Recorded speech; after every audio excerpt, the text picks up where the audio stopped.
Yeah, some people like me are just destined to fuck up everything that we mess with. If I was made as a joke, I don't get it. Missed the call, but I guess I got the message.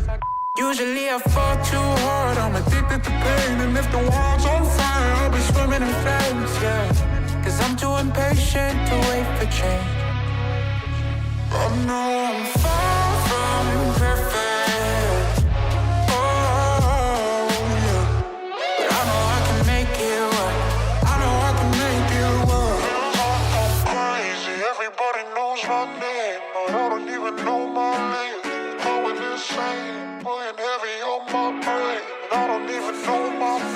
It's a story about an ID crisis. Used to think my only future was the night shift. Brain on ADHD, autopilot.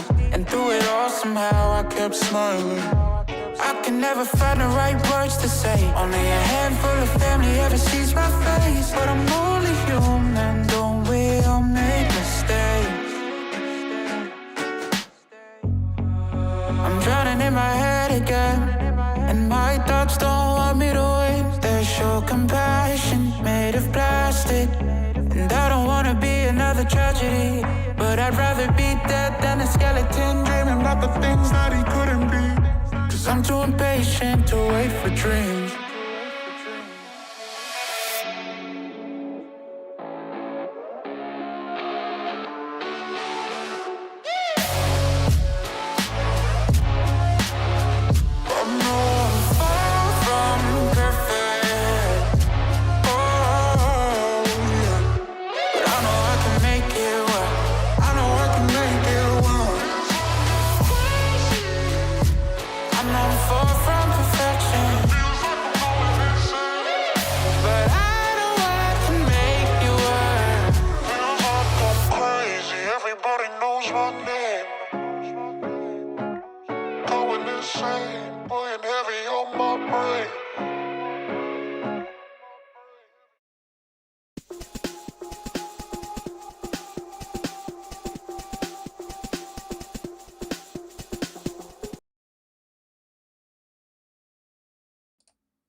Hi, everyone. Hello. Oh, God. Happy Thursday, everyone. Happy Thursday. Hello. I always forget I need to clear my throat before I come on here because normally it's like the first time I speak in the day, or at least the first time I speak a lot. So I got a lot of phlegm and shit down in there. Anyway, how's everyone doing? Hello, guys. Hello. Happy Thursday. As happy as it can be, really. As happy as it can be. You guys know how it goes. You know how it goes. I don't know if there's actually that much to be happy about, but we can try. We can fake it till we make it. Welcome to America and the world, really, at this point, right? uh, anyway, so let's see here. Who do we have here? Hello, SoCal. Hello, SoCal. Yes, thank you, SoCal. I had the date written down wrong. So thank you, SoCal, for telling me to change it to 2024, not 2020. Okay, thank you very much. Okay, hello, SoCal. How are you doing, SoCal? Hello, Global. Yes, Global. The Democrats released their autopsy. Now, the funny thing about saying it's an autopsy, which is what I did, also implies that it's dead, right? That whatever we're doing an autopsy on is dead, which I think is greatly symbolic of the Democratic Party and also the autopsy, which we are going to talk about. And it just came out not that long ago, so I spent a lot of time this morning looking through it as much as I could. With its 100 and some pages, has left me deftly unprepared. Is that even the right vocab? I don't know. Has left me deeply unprepared for the stream because I was so focused on it. I was obsessed with it. Regardless, we'll see what we can do. Okay, we have a few stories to talk about. We're going to talk more about the Russian Revolution, okay, etc. And we'll talk about the autopsy, what we've seen so far. Yeah, yeah, interesting, right, LaQuabois? Oh, don't worry, LaQuabois. We're going to be talking about that. Okay. Hello, Sir Bart. Hello, Sir Bart. How are you doing, Sir Bart? How are you doing? You doing well, Sir Bart? I hope you're doing fine, Sir Bart. So glad you're here. We have In Your Groove. Hello, In Your Groove. Is that the Estonian flag, I think? Is that Estonia? I think that's Estonia. So glad you're here, In Your Groove. So glad to see you here. Hello, Jay Williams. Hello, Jay Williams. Jay Williams, our resident artist in here. Jay Williams does some pretty cool art, by the way. I've seen Jay Williams' art. Jay Williams is a great artist. Hello, Jay Williams. How are you doing? Doing well, Jay Williams? Gwen. Hello, Gwen. Hello, Gwen. How are you doing, Gwen? It says, thanks for being here. Yes, thank you. Thank you, Gwen. Yes, please hit the like button, folks, if you're over on YouTube. I would deeply appreciate if you did, in fact, like the stream on YouTube. It would just help get more people in here, and it's free for you to do. Please do it if you can. Thank you, Gwen. How are you doing, Gwen? Doing well? Also, please subscribe if you'd like, etc., etc. Hello, Mayflower Kid. Roar to you too, Mayflower Kid. Great writing meeting today. Great writing meeting today. I didn't contribute much because I'm trying to preserve my mouth. But yes, I loved it. Okay. Hello, James Nordoff. Hello, James Nordoff. Hello, James Nordoff. How are you, James Nordoff? How are you, James Nordoff? Doing well? Excuse me. I was glad to see you here, James Nordoff. Right. So, okay. Let's see here. Hello, Dolly Boy. Dolly Boy, how are you? Are you okay, Dolly Boy? I mean, as good as you can be, I'm guessing. Hello, Dolly Boy. So glad you're here. Okay. Okay. Let's see here. Who else we got here? We got LaQua. Hello, LaQuabois. You sound like Ned Flanders. Hello, Chatterino. Yes, hello, Ned Flanders / LaQuabois. So glad you're here as well. All right, Politics. Hello, Politics. So glad you're here. Alyssa, hello. I'm going to go faster now to get through, folks. Hello, Alyssa. How are you? Hello, Politics. I already said hello to Politics. Forgive me. Okay, whatever. Screw it. Whatever. We're done. Okay, how's everyone? I got you, Dolly Boy. I got you. Okay. So, all right. I'm so glad you're doing well, Jay Williams. I'm so glad all of you are doing so well, okay? Anyone in the background that I missed? Sarah F., are you there? What about you, Paleontology Dog? Are you there? If you are, you don't have to say you're there if you don't want to, but hello to everyone else, all of the background watchers. So glad you're all here as well, okay? Now, we have a few things to talk about, and we have a few things to talk about. Okay, I know, right? Politics, you get two today. Oh God, I'm so unprepared for this stream. I'm winging it as I go. I'm like one of my students. So okay, we have something to talk about. We have a few news stories to talk about, as always. Then we're going to do a presentation on the next part of the Russian Revolution. There's going to be multiple presentations on the Russian Revolution. We might even take a day off from it and then come back to it at some point. But today we're going to do the second part, the second part of the Russian Revolution, which is the February Revolution and the October Revolution, We did in the 1905 revolution, and this make you'll I mean, I'm making you all confused. Well, you'll see. You'll see what happens. Okay, we're building up to the revolution, etc. Okay. And so we'll do that. We have something to talk about, especially the big news today, guys, is that our favorite party, which we all love dearly, the Democratic Party. Even the non-Americans in here love the Democratic Party. I mean, really, who couldn't? Who wouldn't love the Democratic Party? They always stand up for us, right? They're so not corrupt and do so much for the American people. Really, it's unbearable how good they are, right? Okay, well, whatever. So the point here, exactly, Sir Bart, vote blue no matter who, right, folks? Okay. Yeah, demon crappy party poopers, exactly. The faux lynching in a middle school. All right. What are you talking about, Doug? Okay, Antifa, you? Yes, there you go, Mayflower Kid. Mayflower Kid loves the DNC. Okay. So, what the report is, why are you making me this angry? So, I'm sorry in your group. I'm sorry. I don't mean to make you so angry this early in the morning. Right, Gwen? Yay, DNC and labor. Two bedfellows that are very similar in a lot of ways. Okay. So, let's talk about this report. Okay. Because finally, after much trial and tribulation, the Democratic Party, after receiving a lot of pressure, has released their autopsy report on why they lost the the 2024 election. Now, here, okay, we all remember, yeah, yes. So here, there you go, Laquaba. Love our neoliberal status quo parties, don't we all? Yay! Now, I will say, guys, this report which I was going through this morning as much as I could, given the time limitations and shit, is a disaster. Okay, and I don't just mean that the contents are a disaster, though they are. The report itself reminds me of literally, it reminds me of when I was a high school teacher and a student would come in and clearly had quickly done the assignment in the morning, like right before class, and hadn't finished it. It really it does. It looks like something that was done at the last second and was done very poorly and was likely plagiarized. Um, you know what I mean? Like it's a horrific report. It is incomplete. There is bad information in it. There are whole chunks missing. Um, SoCal celebrating closing out my 8th month out of this 9-month journey. It's been a ride. Oh, amazing. Okay. Aw. Which journey? SoCal being in this community. I'm guessing is what you mean, but yes, it has been quite a journey, right? All right. So, okay, I know, Mayflower Kid. I had trouble sleeping last night. I'm running on 4 hours of sleep. Anyway, so let's take a look at some of this shit. All right. First of all, okay, and guys, I know for the first, I'm going to go through problems with the document itself. Okay, because as a teacher, I can't help myself, and as a historian, I can't help myself. First of all, the first page literally just says title page on it. Okay, I'm not joking. It literally just says title page on it. It says title page, and then it says build to win, build to last. Okay, why do you just okay? Do we have a title or something? Why does it have to say title page on it? Like it's a placeholder, like you had a template that you forgot to fill. Okay, you know what? That's fine. Whatever. Yeah, right. Hilarious to say build to win. Let's go on here, right? Yeah, okay. So there's that problem. Then the next page, guys, I'm not joking. I am not joking.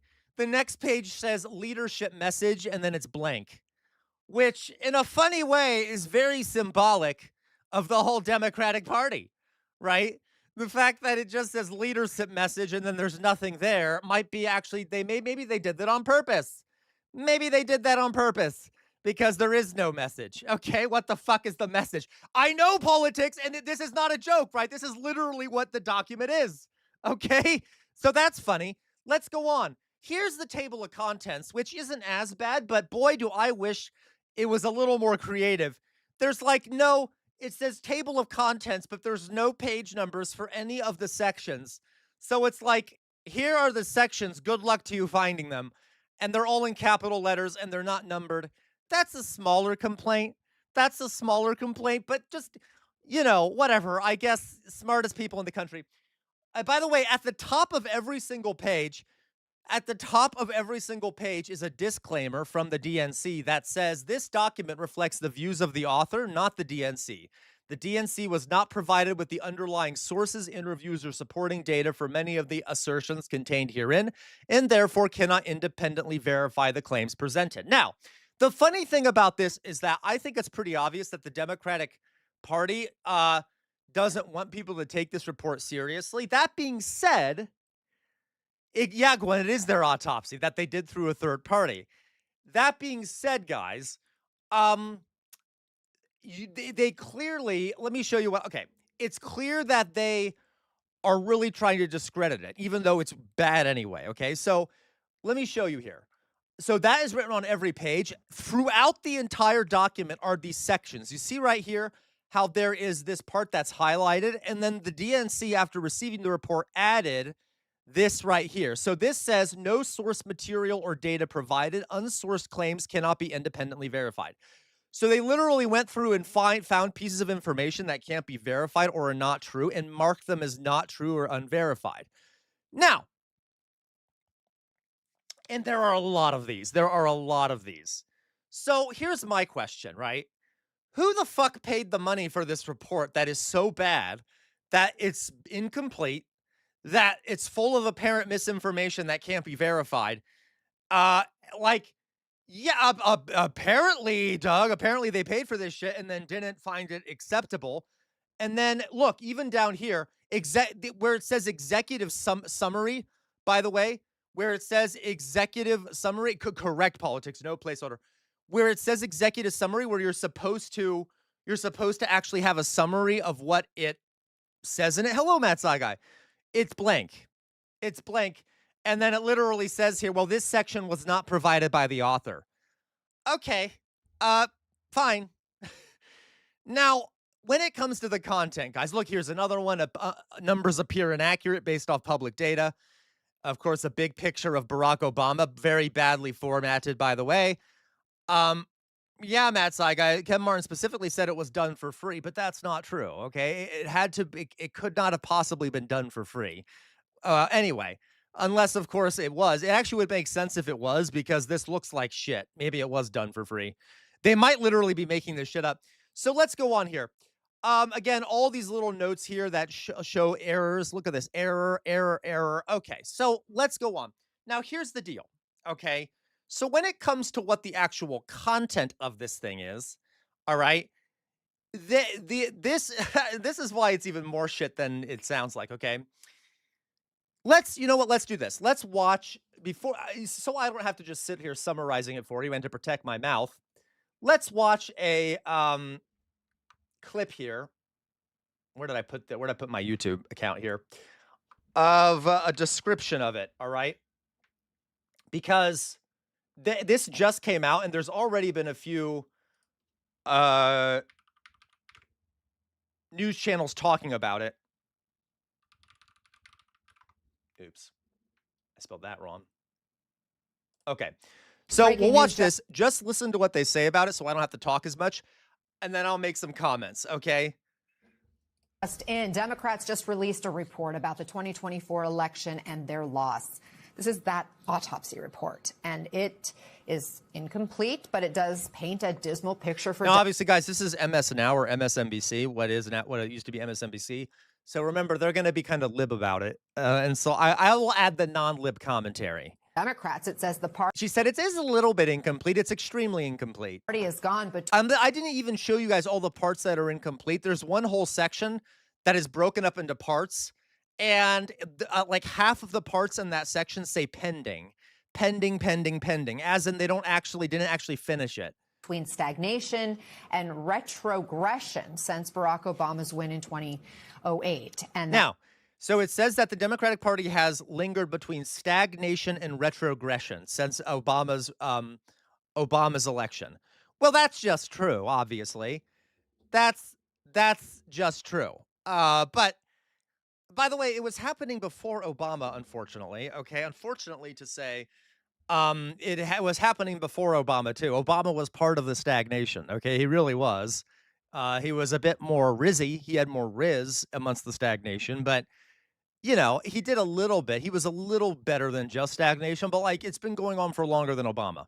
Regardless, That is, yeah, the report even says, yeah, they're regressing and or not progressing at all. Democratic candidates have proven incapable of projecting strength, unity, and leadership. And Again, that is true. And it does say that in the document all over the place that the Democratic Party has refused to show leadership, and it's been, lazy and kind of background and hasn't really pushed through anything, which, I mean, whoever wrote this got that right, okay? voters have drifted away. Let's Yeah, bring no back shit. in this now Capitol Hill reporter Kevin Fry. And Kevin, I know you just are getting an initial look at this. It's 192 pages. I know you haven't had a chance to read through all of it, but based on what you're seeing so far, what are the big takeaways? What do we know about this report? Yeah, about 20 pages in. I will say, look, one of the things that has stood I'm out more to than me 20 is pages in. one of the things they have in, quite frankly, the opening, which is that they argue that the reduction in support for and training for state parties has contributed to a shift in voter registration issues, organizing capacity for the state at the state level, and persistent problems with their candidates to listen to voters. They also Now, isn't that funny? Now, he phrased that weirdly. So in the report, it does talk about how the Democratic Party has had a big problem supporting state parties, okay? And the implication of this report, okay, right, Jay Williams, the implication of this report is that the Democratic Party has been too top down, okay? Obviously, okay, that they haven't been listening to what the American people want. And so that has caused issues. Okay, it's caused issues. And he makes it sound like they just haven't been doing organizing on the ground on the states. Well, no, it also makes it seem like they haven't listened to what actual Democratic parties on the ground want. What what people want, what like local Democrats want. So yeah, it does mention that. It says that, they haven't been listening to the American people. All right. see this as being somewhat of a contradiction when it comes to what voters are backing policy-wise versus backing and supporting their candidates, saying, for instance, voters have backed through referendums in states issues, for example, dealing with health care, abortion rights, the list goes on, things that Democrats might actually typically win on, but at the same time their candidates aren't necessarily winning on those issues. Okay, do you get it? Guys, we are all geniuses right here. Okay, you and me, we're all geniuses. Look, all the lefties in here, all the sock Dems, everyone in here was right. Shocking.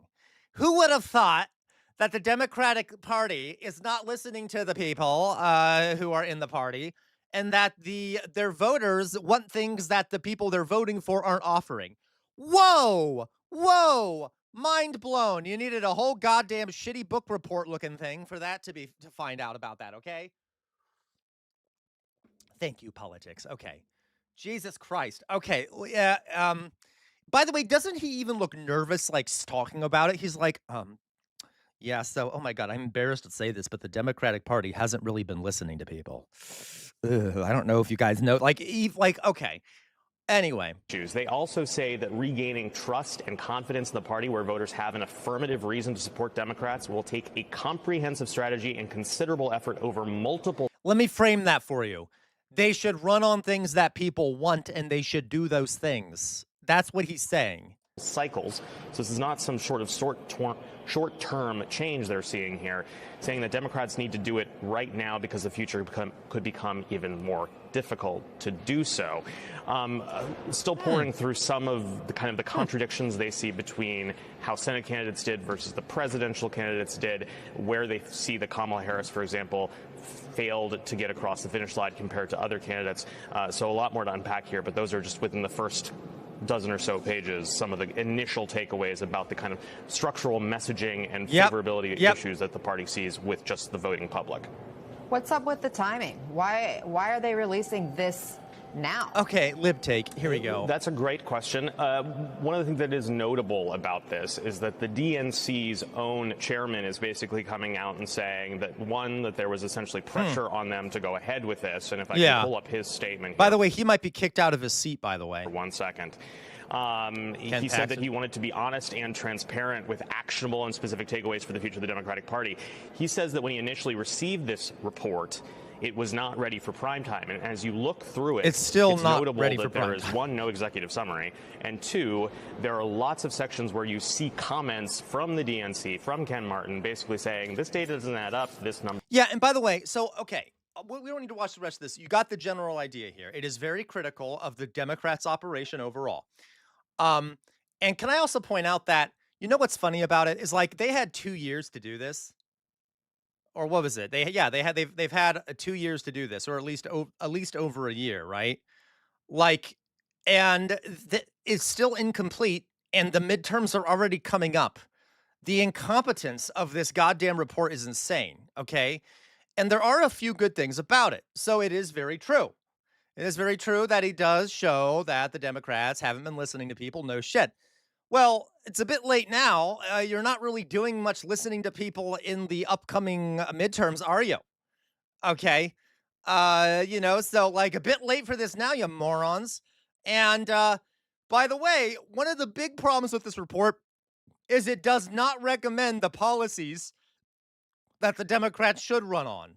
Okay, which to me is a big stupid mistake, is dumb. Then what's the purpose of the report? The report is all about, you need to connect more with the voters and stuff, but it doesn't say what needs to be done to connect with the voters, and God knows what the Democratic Party will take from that is that they need to be more moderate and they need to be more like the Republicans. One of the really annoying things about this report, by the way, guys, is it says that one of the reasons Kamala Harris lost, and I'm not joking, and I'm sorry, this is not funny. This is very dark. It says one of the reasons that Kamala Harris lost is some of her comments about transgender people, which were comments where she was defending transgender people, by the way, and trying to protect them and say things in favor of transgender people. So, according to this report, you know what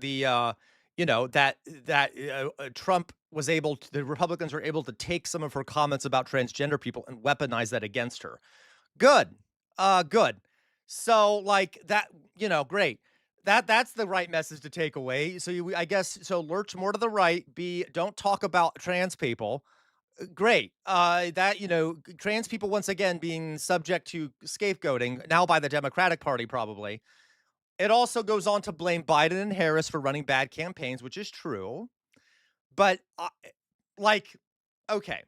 So the report is bad. It is not a good report. It says some good things, as in like good things that the Democratic Party needs to hear, but it gives no advice on how the Democratic Party ought to, what they should actually push for.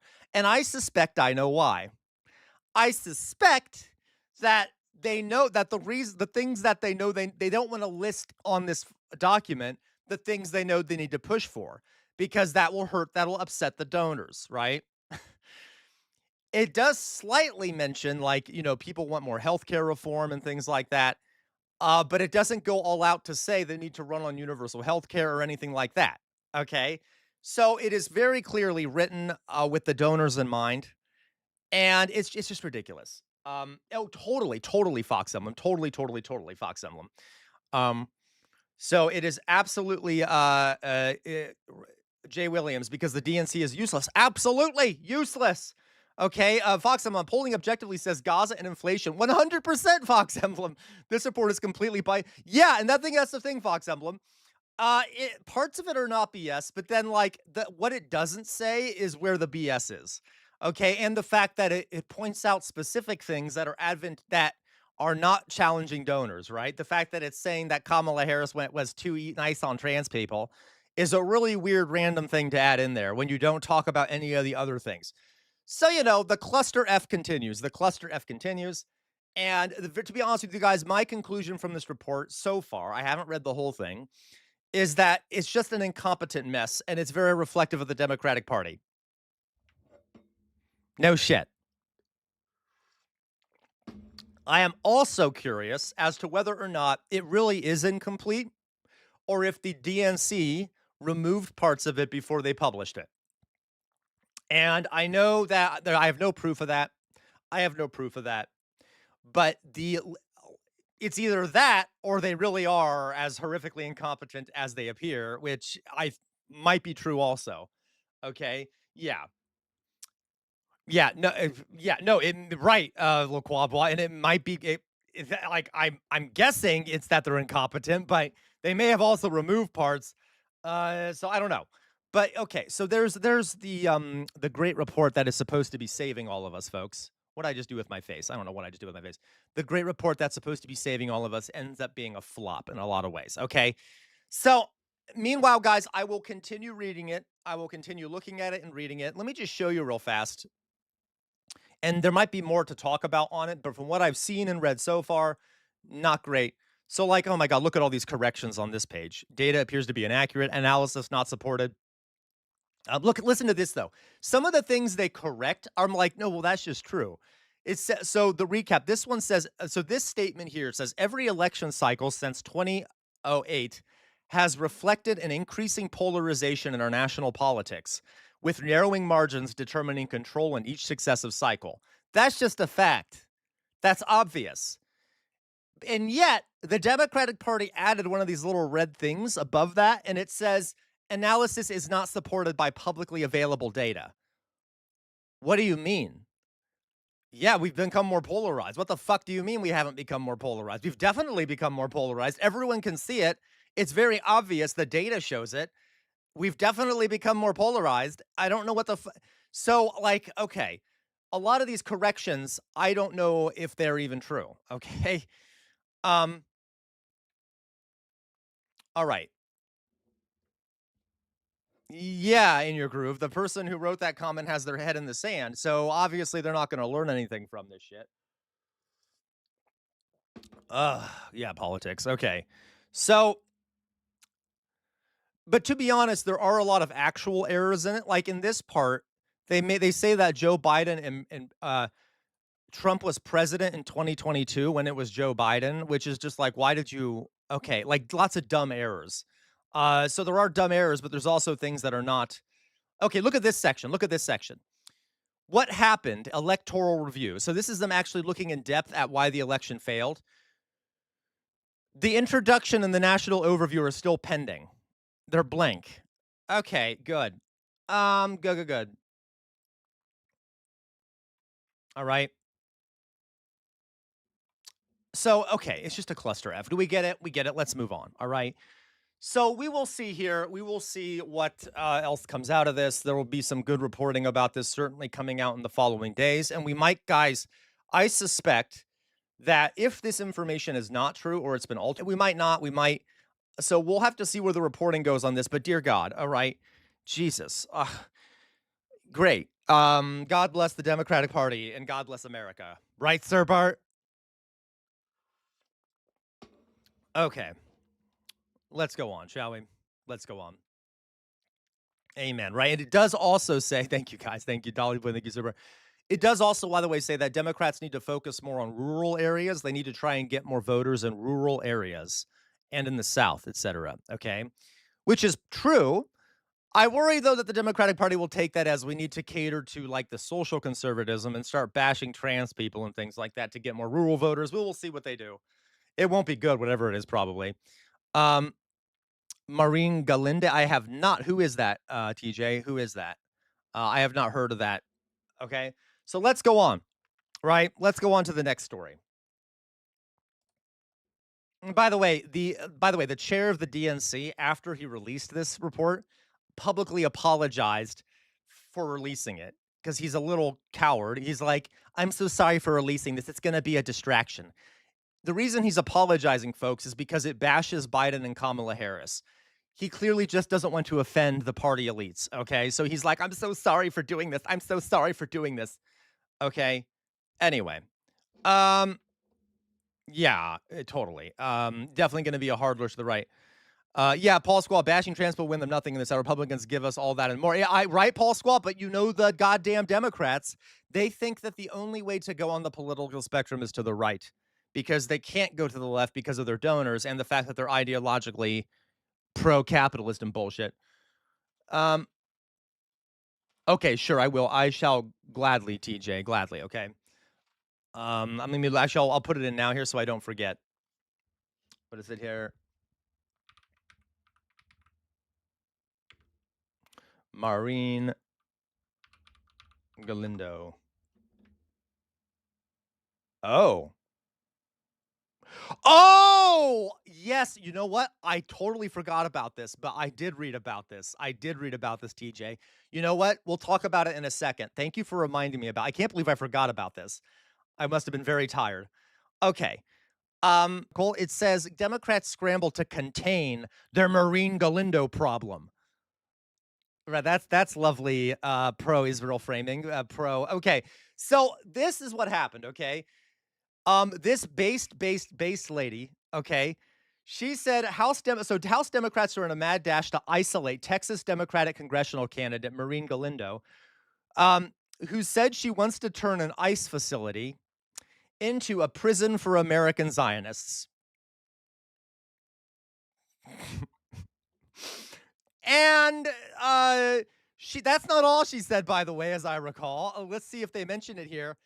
And see, so why it matters. The mysterious pact is does she, Matt Saigai? Does she? Okay. So I don't know much about her. I just saw the comments that she made, and I'm like, that's pretty cool. Okay. A mysterious PAC is spending hundreds of thousands to boost Galindo, which Democrats allege is a Republican attempt to ensure the GOP candidate in that district faces a weak opponent in November. Okay. So that's interesting. Okay. House Republican leadership must immediately cease propping up this anti-Semitic candidacy. House Minority Leader Hakeem Jeffries. Okay. Yeah. Said about her. Okay, yeah. Okay, I don't know. I don't know if she is anti-Semitic. I really doubt she is. I mean, unless she's actually said something against Jewish folks, like all this shit here, all the people coming out against her are the worst people, which makes me think that she's literally, I mean, if she's pissing them off, I'm okay with it. Okay. So now Matt Saigai, though. Okay, she's pretty crazy. Okay. So Matt Saigai, you say she says the Hollywood is controlled by Zionist Jewish people. Okay. So here's the deal, though. There are a lot of pro-Zionist people in Hollywood. I will tell you, if you watch a lot of movies, guys, and I don't know if I would use I don't know if I would say, I would just use the word Zionist there. But if you look at a lot of movies, there's a lot of weird Mossad members in them. This sounds conspiratorial. It's not conspiratorial. Okay. There are a lot of like Mossad agents randomly in a lot of movies. Okay. Yes, please, Matt Saiga. I believe you. I need some evidence that she's actually like hates Jewish people. Because all that she's saying so far, I'm way behind. Okay, I'm way behind what she's saying. Okay, I'm like, as in like I'm super into it. Okay, so let's see here.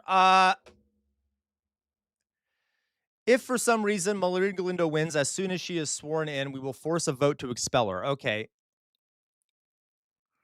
Hilarious. Marines' insane anti-Semitic views, including putting Americans in concentration camps. Of course, weak Democrats. I'm trying to say, yeah, it's very hard for actors to come out as pro-Palestine, okay? All right. I'm trying to see here. She said if she were elected, she would turn the Karnes County Immigration Processing Center into a prison for American Zionists and former ICE officers. Based. Okay. Correct, Oz. Anti-Zionism is very different from anti-Semitism. Okay.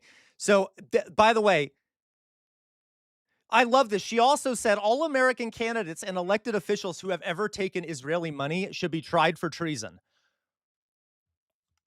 I mean, yeah. What? Yeah. Why not? Right? That's accurate. Okay. I mean, okay, I'm behind that. I can't argue with that. Okay. Seems very reasonable. Okay. Galindo finished the first Democratic Party. All right, let's see here. I'm trying to see. There's another comment she made, guys. Oh, God, even Ocasio-Cortez denounced her? Okay, well, that's unfortunate. This bigoted garbage and anti-Semitism should be nowhere near our politics. Okay.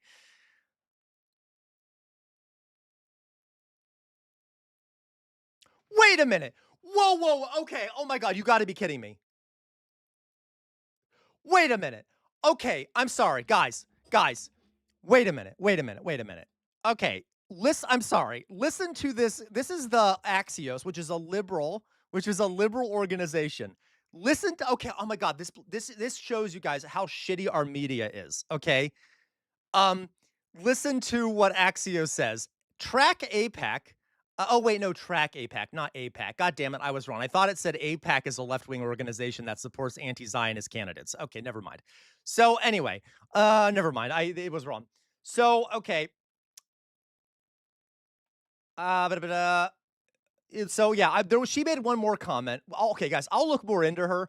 She also made another comment about what she say, like, did you remember she said something about like castrating Zionists or something like that?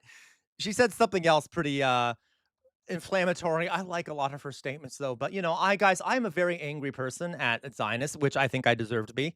So I didn't look close into her. I didn't look very close into her, right?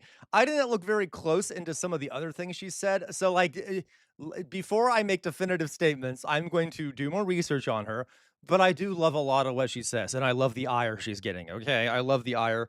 I mean, I love that she's attracting so much ire because that's a sign that she's hitting a nerve. Yeah, okay. What politics say? Bro, I'm locked in playing bass and listening to Casual Revolt. This is a great combo on mine. Stream is amazing as Oh, that's amazing politics. Okay. Um, God, you can never post her quote. Okay, I won't, TJ. I won't post her quote. Okay. All right. So anyway, so I'll do more research on her, but all right, great. Okay, I'm sorry, guys. Moving on. I'm distractible today. I'm distractible. Let's go on here. Thank you, TJ, for remembering that. So speaking of Israel and Iran and the United States, and that little cute thing called the American Empire that's still doing a vicious war of aggression against Iran, I love living here, folks. No problems with that. I feel like an angel in an angelic country. I love that my money is killing children. That's when I wake up every day and I look outside at the American flag waving in the distance, and I'm always like, God bless this country. God bless the murder we do every day. Okay, I'll tell you what. Don't you dare clip that, J-Mac. How dare you, okay? How dare you, Dolly Boy, okay. So, okay, by the way, a new report coming out on CNN, by the way, not exactly the most left-wing source in the world, shows that Iran has massively rebuilding up its military much faster than our military expected they'd be able to, which obviously, because we haven't, our government is massively incompetent. And we thought that Iran would be a little pushover because Trump is a moron. And all of us in here are geniuses because we all predicted it wouldn't be that way, right? Okay. We didn't predict it would be that way. And boy, is it true, because new reports are coming out showing that Iran is very quickly rebuilding its industrial base and is now producing tons of drones, still, despite over 7,000 bombs being dropped on Iran. And apparently, Trump claiming that they've been defeated and shit like that. Meanwhile, Iran has been setting up checkpoints all around the Strait of Hormuz. They have found, Doug, you are smart. Okay. They have found, there you go, J-Mac. You're right, J-Mac. Okay. They have found that they're creating like checkpoint stations on islands in the Persian Gulf, which is, so they are setting up like checkpoints and things like that. They're coming up with ways to attack ships going through the straits. This doesn't look like a defeat of Iran to me, folks. This looks like a glorious victory. Inshallah, it's a glorious victory for Iran. Okay, all praise Allah. Okay, peace be upon the people of Iran, and they're victorious. Yeah, they've taken down 42 aircraft so far. God bless the people of Iran and their victory so far, of course. And they are continuing to do it. Okay, they're continuing to completely outplay the United States and the Zionist puppet state that the United States supports. Okay, so to be clear, yeah, all right. So, all right, yay.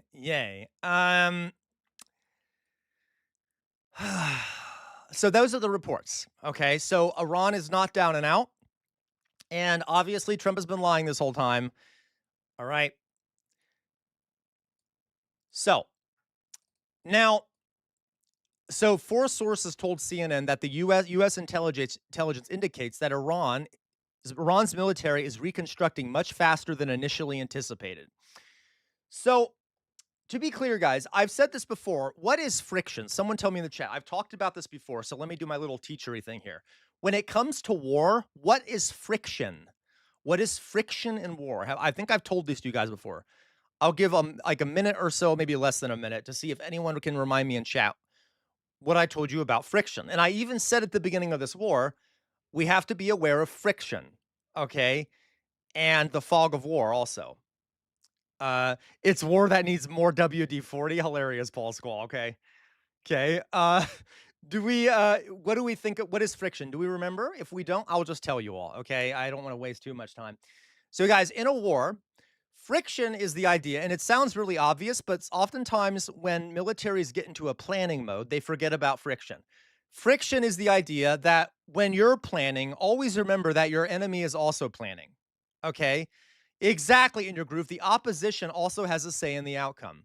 So you may make all the best laid plans you can think of, but if you don't leave room for adapting to whatever the enemy's plans are in response to that, or at the same time as your plans, you're going to make, exactly, TJ. So it is a theory easier than practice.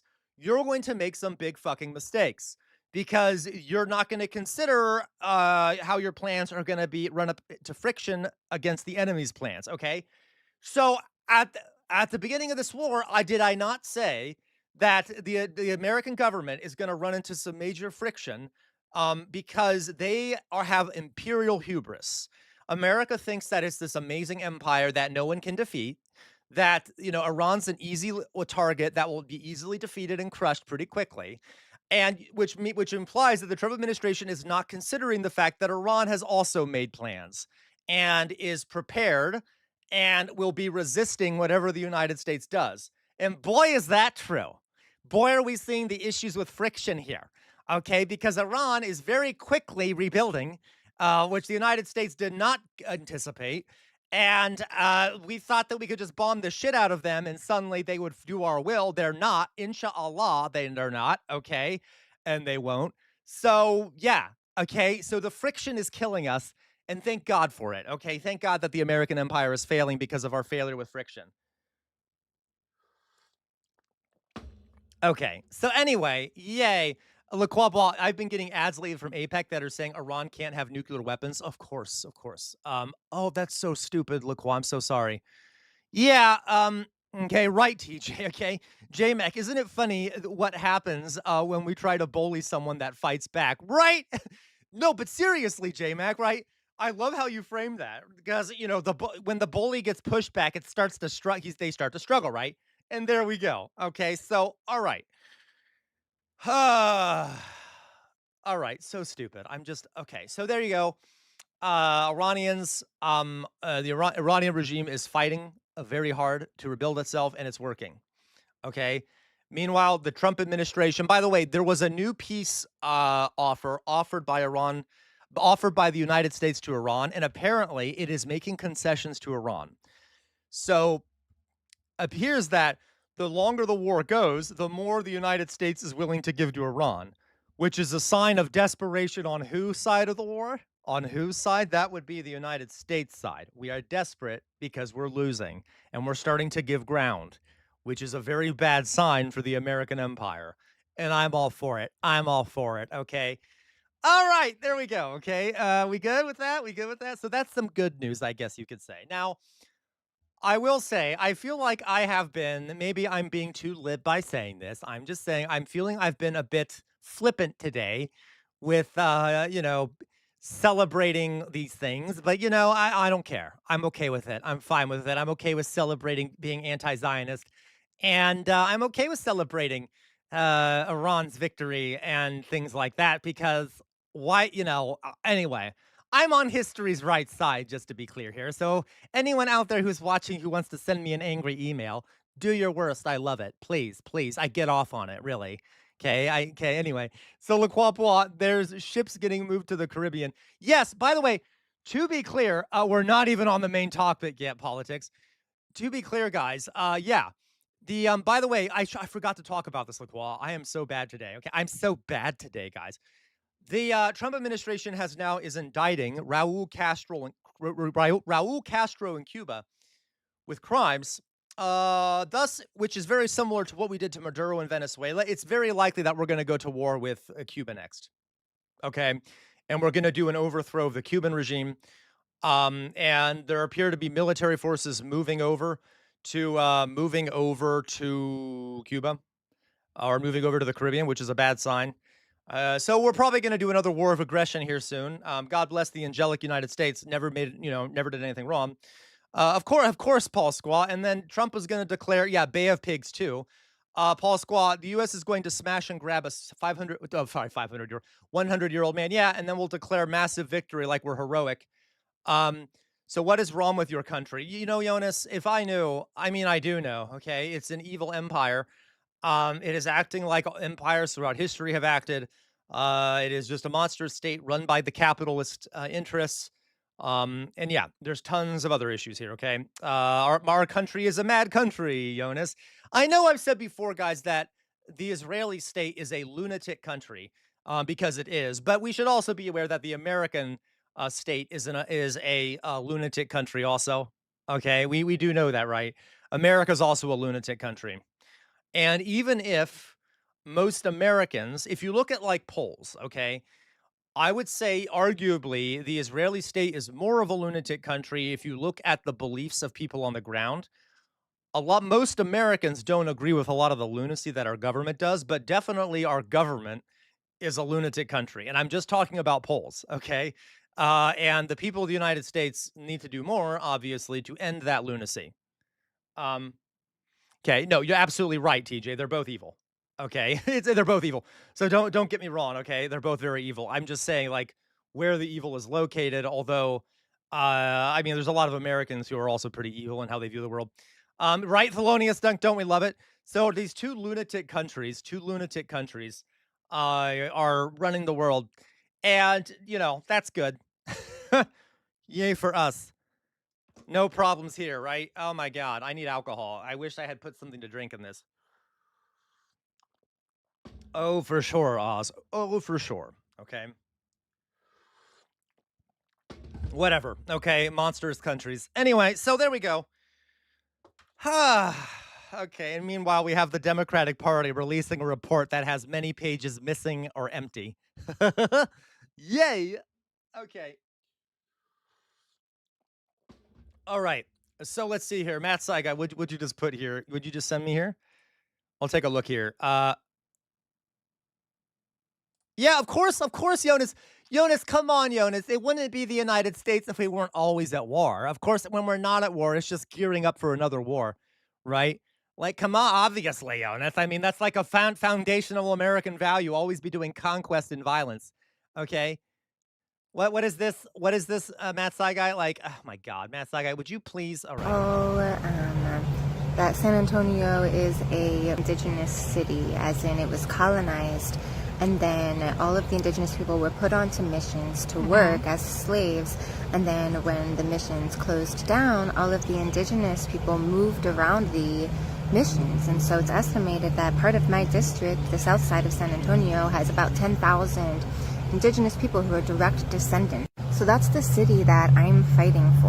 And then around San Antonio, we have that's fair, possible. That's very possible. Many and guys, real internment camps that are holding and trafficking indigenous Americans at the profit of Zionists, billionaires. And so this psycho journalist, obsessed journalist, who made my words my anti-billionaire Zionist. So this is her. I got it. This is her. Okay, to be clear, a billionaire Zionist. She's not saying imprison Jewish people. She's saying imprison billionaire Zionists. By the way, can we just imprison all the billionaires? I mean, can we please imprison all the billionaires? That'd be nice. That'd be nice. I'd like that. By the way, that would include a lot of Zionists, by the way. No, she's an anti-Semitic terrorist. Okay, so like, can we just like imprison all the billionaires? That'd be nice. But yes, definitely the Zionist billionaires. By the way, there are a lot of Zionist billionaires, both Christian and Jewish. So, but then who would create the jobs, right, Jonas? Hilarious. You know, I'm starting to support the idea of American gulags. That'd be nice. I mean, we already have them, but they're not for the people that deserve them. So, okay. Economy, our politics, and South Texas trafficking via DHS and ICE. And that this journalist could be spending that energy explaining those genocidal networks that still continue, the same white supremacist Zionist. Now I realize, like, oh, Zionism is it's white colonization. Yes, thank you. Like, this is just true. And again, guys, I still have to look into her, so please don't. If it comes out that I've been wrong and that she has like a Totenkopf on her chest or something, don't But like, I love what she's saying, and it literally, guys, Zionism is white European colonialism. It is white supremacist colonialism. All right, it is no different than other forms of European colonialism, except that it's couched in this very exclusionary Jewish supremacist rhetoric. Okay, so yeah, all right, it's like, it's no different, and yet, okay. So do people think Jewish people aren't white? So, Matt, okay, Sir Bart, this is a topic that is so debated, and I don't have an answer for you. I don't. Because it depends on context. In my opinion, Jewish people are white. But like in some contexts, they're not viewed as white. It's very bizarre. Okay, I'm not sure how to answer it. She is our current grandpa. Okay, Paul Squall. People telling me she's bad and can only point to the tone of her voice, calling her crazy, but can't show me what she has said that's actually bad. That's fair, Paul Squall. Right? I believe. Yeah, the worst I heard is about her in some story about her getting 600K in Republican funding somehow, and that she likes Professor Jane. Okay, well, that is bizarre. If she does like Professor Jane, I'll look into her. Professor Jane is in fact a lunatic. Okay, Professor Jane is in fact a fucking lunatic. But so I'll take a look at her. But I like some of the things she's saying here. Okay. Anyway, let's go on. Of the Middle East. It's white supremacy, and it's not just Jews, it's Christians too. It's and fake Christians. It's whoever believes in that you can just take land and treat people like animals and put them into prison, such that they're doing in Palestine and here in South Texas. This is the fucking irony. Yeah, Jonas. Is that they're claiming that that's what I want to do when he doesn't ever bring awareness to that's what's actually going on. And I don't care if people think that I'm crazy for saying what it is that I see. What's the biggest irony of this all?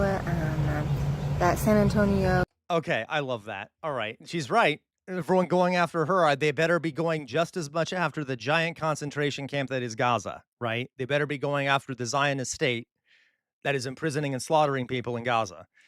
Okay. Anyway, thank you, Thank you for that, TJ. I'm glad we talked about her. Guys, I need to look more into her. Right, politics. Okay.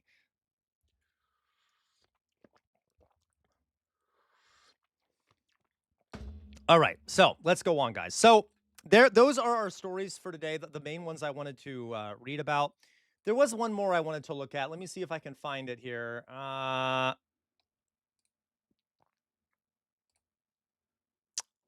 Of course, Jay Williams, the biggest donors to Zionism are evangelical Christians. That's for sure. Anyway. Can we just get rid of all the I don't like Zionists. All right, obviously. Okay, so moving on. Agreed, Sir Bart. Don't we all? We all live for the day of the collapse of the American Empire. Okay, and the Israeli state. All right.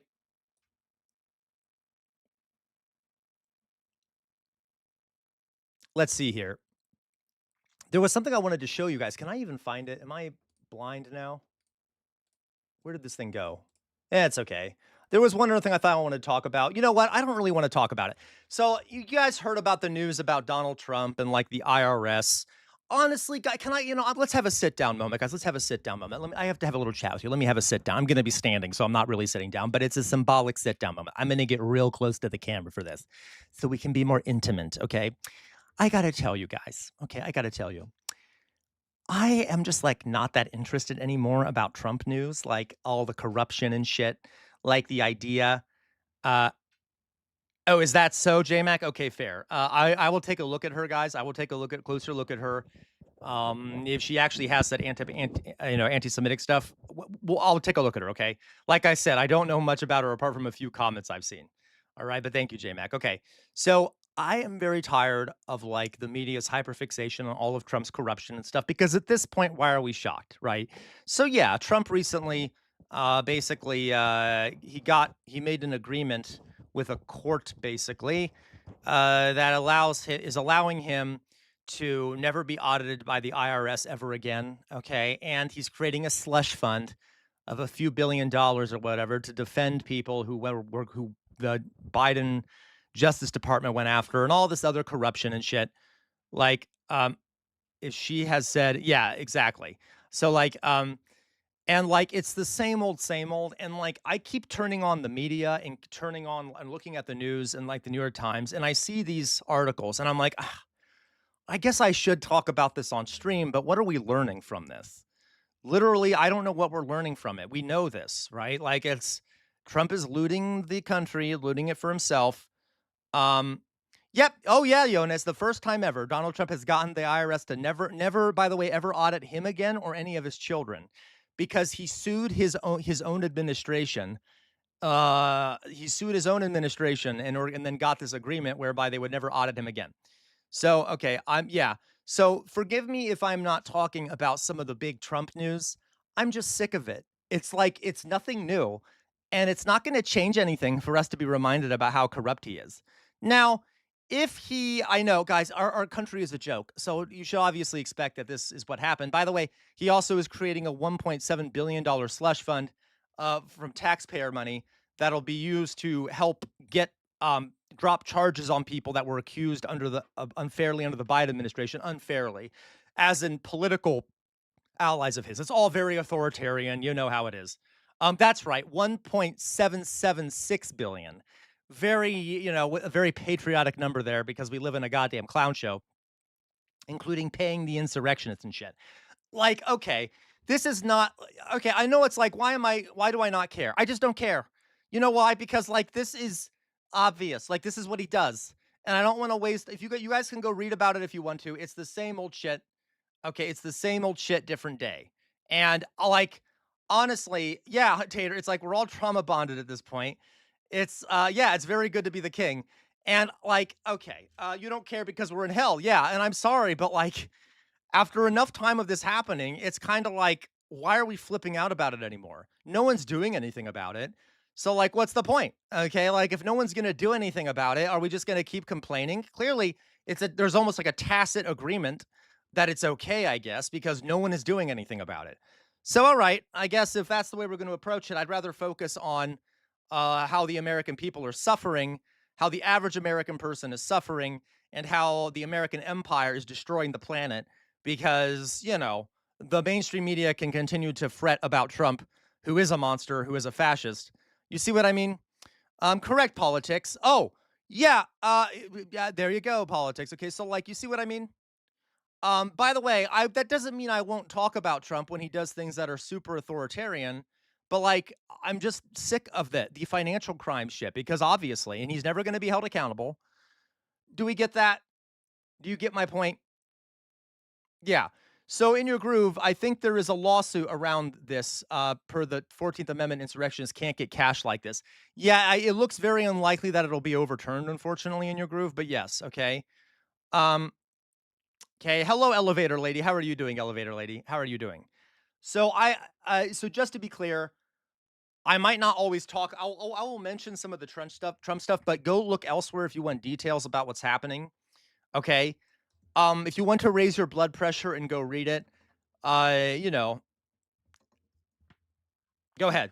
Like I don't, yeah, exactly, Paul Squall. Like the court is constantly violating it for Trump. That's why we have said here since the beginning of I've been a streamer, all of you, we've all said this collectively, right? I'm not just saying it's me, that Trump's a fascist. And we're living in an authoritarian regime. And all this does is further cement that, and we all know that, and it's not surprising. Okay, there might be still some barriers, and he's made major mistakes, so he doesn't have totalitarian control. But yeah, okay, the authoritarian fascist is going to do what the authoritarian fascist is going to do. All right, we get that? All right. Anyway, Sir Bart, I would. I would probably start doing that if I were sure it wasn't a violation of certain things. Okay, we get it. All right. So just to be clear, we're not going to talk about that. Yeah, totally, Jonas. Totally. Okay. So I'm not going to cover that right now on the stream. All right. All right, guys. So I'm going to let me put my face up for a second here.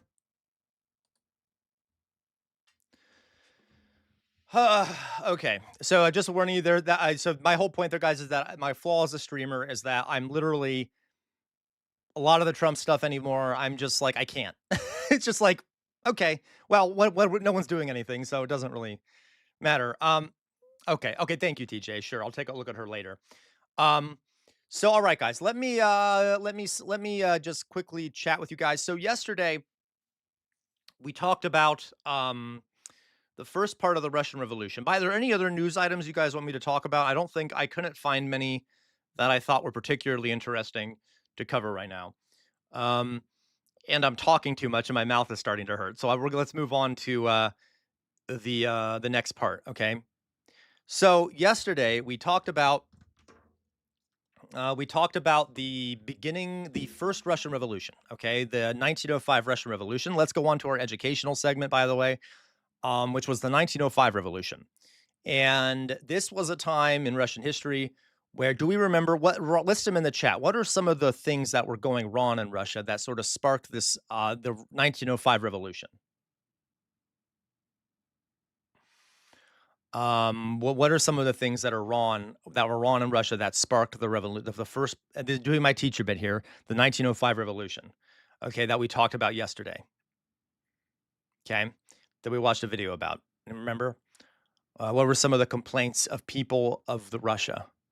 Yeah, Nicholas in general. Absolutely. Nicholas II was a moron, an incompetent ruler.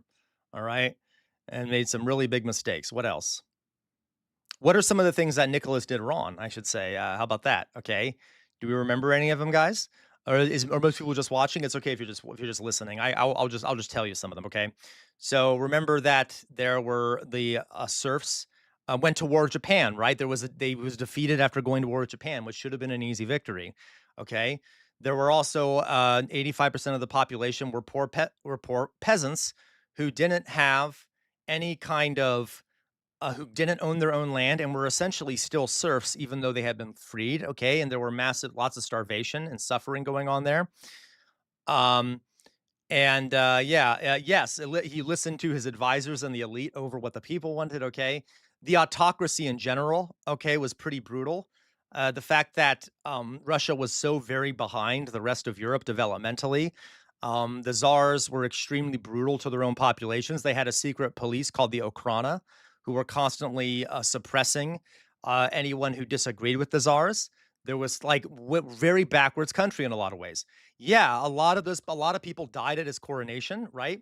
Exactly, divine right, Dolly Boy. The notion that the czar was still appointed by God during the early 20th century. Okay, so all these things were kind of coming to a head. And if we remember, guys, the 1905, the direct event that sparked the 1905 revolution was that a group of liberals, or not really even liberals, a priest led a group of protesters to the Winter Palace to peacefully protest. And what did the czar's men do? They murdered over 200 people in the crowd and slaughtered them outright. And the result of this, guys, was that there were tons of labor strikes all throughout the country. By the way, that was another thing, is that workers weren't treated well. And the czar ended up saying, okay, I can't control this, so I will create a legislature called the Duma to advise me. And I'll let the liberals control that legislature. So he gave in a little bit during the 1905 revolution, but almost immediately after that, he took control back from the Duma, and they went back to being an autocracy. Now, after that revolution, what were some new problems with the country? What was happening? Do you remember Rasputin? So not only did he retake control of the country, and they started mass executing anyone resisting the czar's regime again. And there was also the figure of Rasputin, okay? The figure of Rasputin, who was sort of a nefarious figure People viewed him as sort of manipulating the Tsarina and the Tsar. That really upset people. Okay. And yeah. Okay. So a lot of bad shit was happening, and it was all kind of coming to a head. And that is when, yeah, Jay Williams, he did. And that is where we get to the thing that would make all of this tremendously worse very suddenly, thus sparking the next revolution in Russia. Okay. Because there were three. All right. And that is the February Revolution, the February 1917 Revolution. So let me put this up here. What we're going to do is we're going to watch the second part of that video. Now that we are getting, by the way, don't forget that we're also, Lenin is involved in this. So Lenin is a far left Marxist, okay, communist revolutionary who was instrumental in creating sort of lots of like workers' councils and things like that in Russia that were starting to gain a lot of influence. He did a lot of organizing, and he was sort of the intellectual leader of the idea of a Marxist communist revolution to overthrow the established system and create a socialist society, okay, that would eventually become communist. He had opponents, by the way. There were the Mensheviks, who were the other side of the party that he originally had been in, and the Mensheviks favored a broader party base. Okay, I'm not going to go into too much detail today. We will do a full separate stream on like Lenin's ideology and stuff, because there's so much to talk about, guys. I'm just trying to give you the basics of the revolution. But there are the Mensheviks who basically wanted the Communist Party to have a much larger membership. And they were also a bit more open to working with the liberals and things like that. And a lot of Mensheviks believed that there needed to be, that Russia should probably go through the stage of capitalism first before going to socialism, because they believe that's what Marx would have wanted.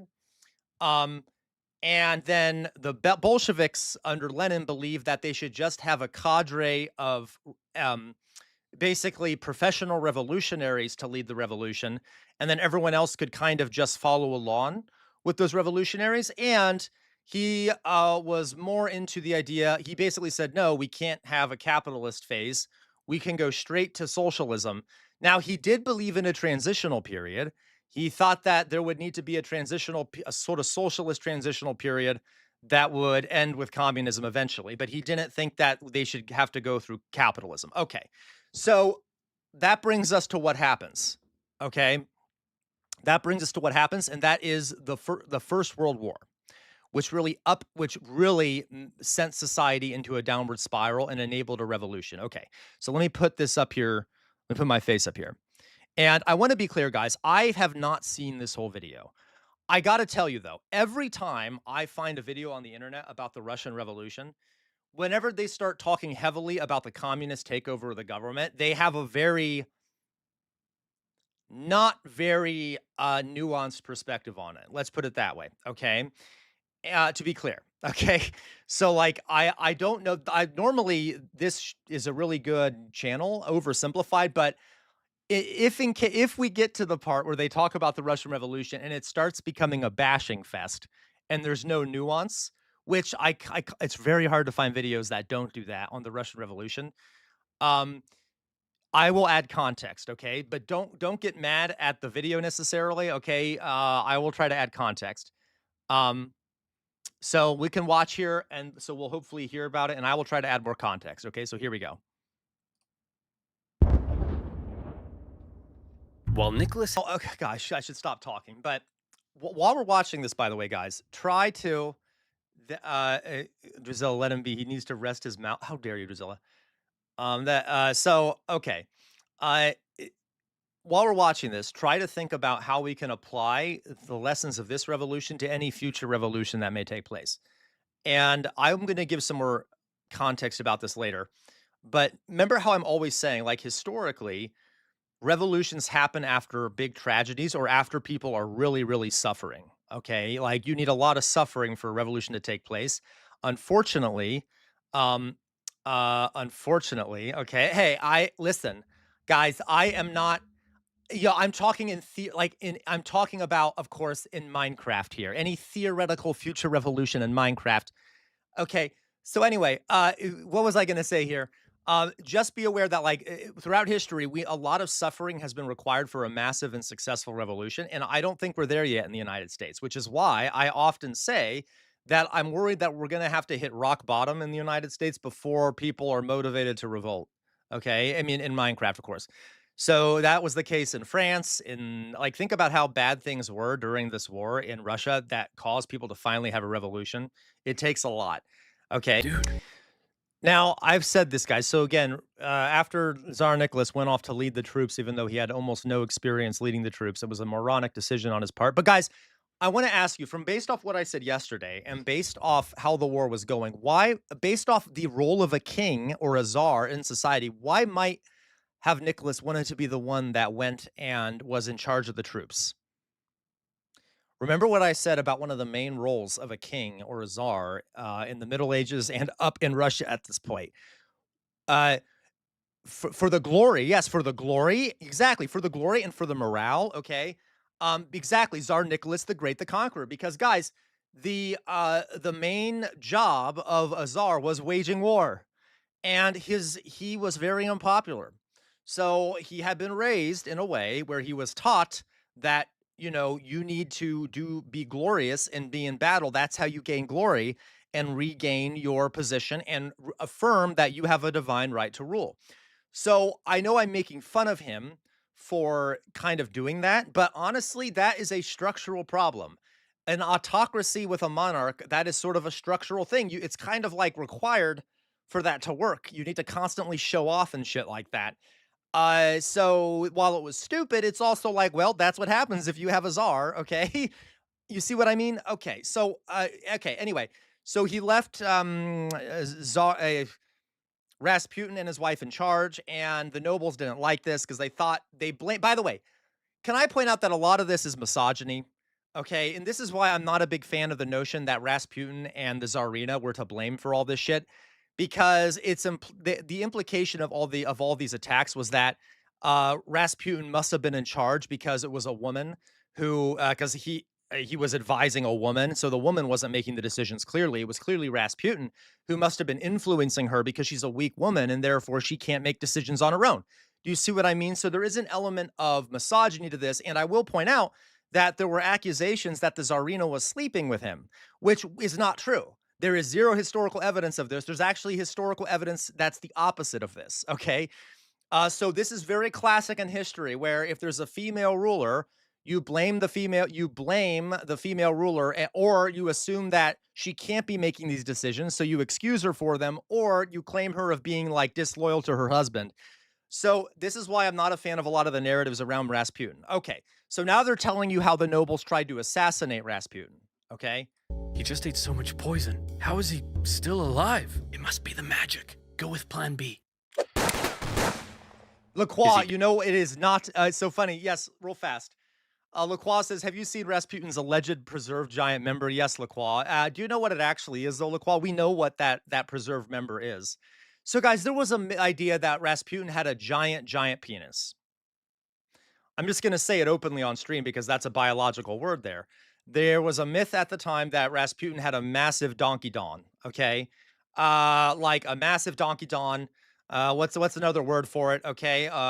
One-eyed purple yogurt thrower, whatever you want to call it. So there was this myth around the time that he had a massive don, okay? This was one of the many myths going around about him. And to this day, there is I know, okay? I'm not joking. There were ideas that he had a 13-inch donkey don that was massive, etc. And okay, now the funny thing is that after the war, someone apparently cut off the myth was that someone cut off this member and actually preserved it in a jar, and you can still see it today. The funny thing about this member that they apparently have of Rasputin's is that it's actually a sea cucumber. It's not actually a penis. It is a sea cucumber that has been preserved and then said to be Rasputin's penis, which is very funny. And then on the other note here, we actually happen to know from medical reports that the opposite was true about Rasputin. Okay, literally after they examined his body, the medical examiners who had probably heard those reports mentioned that he had a particularly small penis that was rather shriveled and deformed. So this is another example of where these rumors were clearly not what they were in reality. And okay, I know, right, as Lieutenant. So okay, hello, as Lieutenant. So this is why I'm not a big fan of a lot of the sources on Rasputin, because a lot of it is myth and not true. Okay, okay, yeah, he did not have a massive donkey don. I'm sorry, that isn't a professional word. I meant to say penis. Okay, whatever. Let's go on here. Okay, so they did try to poison him and then they shot him. Dead? Correct, See, Azul. Boris? I told you he was the Antichrist and you didn't believe me. Can you shut up for 1 minute? So let me explain to you this. So these proposals, okay, which I have written down here, which I just took off the internet, just copy and pasted it so I could remember it. The exact ones here. This is so he had a bunch of provisions, and this is what he wanted the Bolsheviks to accomplish. This is what he wanted to happen in Russia. There was a lot more than this that he wanted to have happen, but these are the basics. Okay, he condemned World War I as a predatory imperialist war, and and condemned the provisional government as bourgeois. And this is true, guys. The provisional government was was also serving the interest of the bourgeoisie, the capital class, the owners. Okay, they were listening to them a lot. So he condemns them for that, and then he also condemned World War I as a predatory imperialist war that is not good for the Russian people. The second thing he said, that Russia is passing from the first stage of revolution, which is the liberal democracy they just became, okay, due to insufficient organization of the proletariat. And that now they need to move on to the next stage, which is where the proletariat actually takes control of the country and overthrow the bourgeoisie, the bourgeois. Okay. He also recognized that the Bolsheviks are a minority in most of the Soviets, so in most of the workers' councils, and but he wanted to make sure that they blocked all the bourgeoisie elements from being in the workers' councils, and from being in the socialist parties. And he accused the social revolutionaries and the social cadets, all these other like social democracy parties, of being pro bourgeoisie.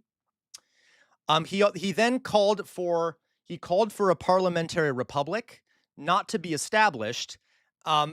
If he said that there shouldn't be a parliamentary republic established, he called this a retrograde step. He instead called for a republic of socialist workers. Basically, he wanted to set up a government where workers controlled councils. So let me explain this. I'm going to show you what this would look like, okay, in theory. So imagine here you have, instead of having like a, okay, so you have like a workers' council. I'll put a C or a WC for a workers' council, okay, in a local city, okay, where workers in like the mining industry or like the factory industry have a council, and then they will elect a representative to a regional workers' council. Okay, and so this workers' council will be a regional workers' council that will have representatives from the local workers' councils. Then this regional workers' council, will elect a representative to a national workers' council. National workers' council, who will then make decisions on a national level for the country. Okay, all done through elections through these workers' councils, which basically would be a government by the proletariat. Okay, and now I am not saying this is not the exact language that was used, but this is the general idea, and that there should be, by the way, different councils for different organizations.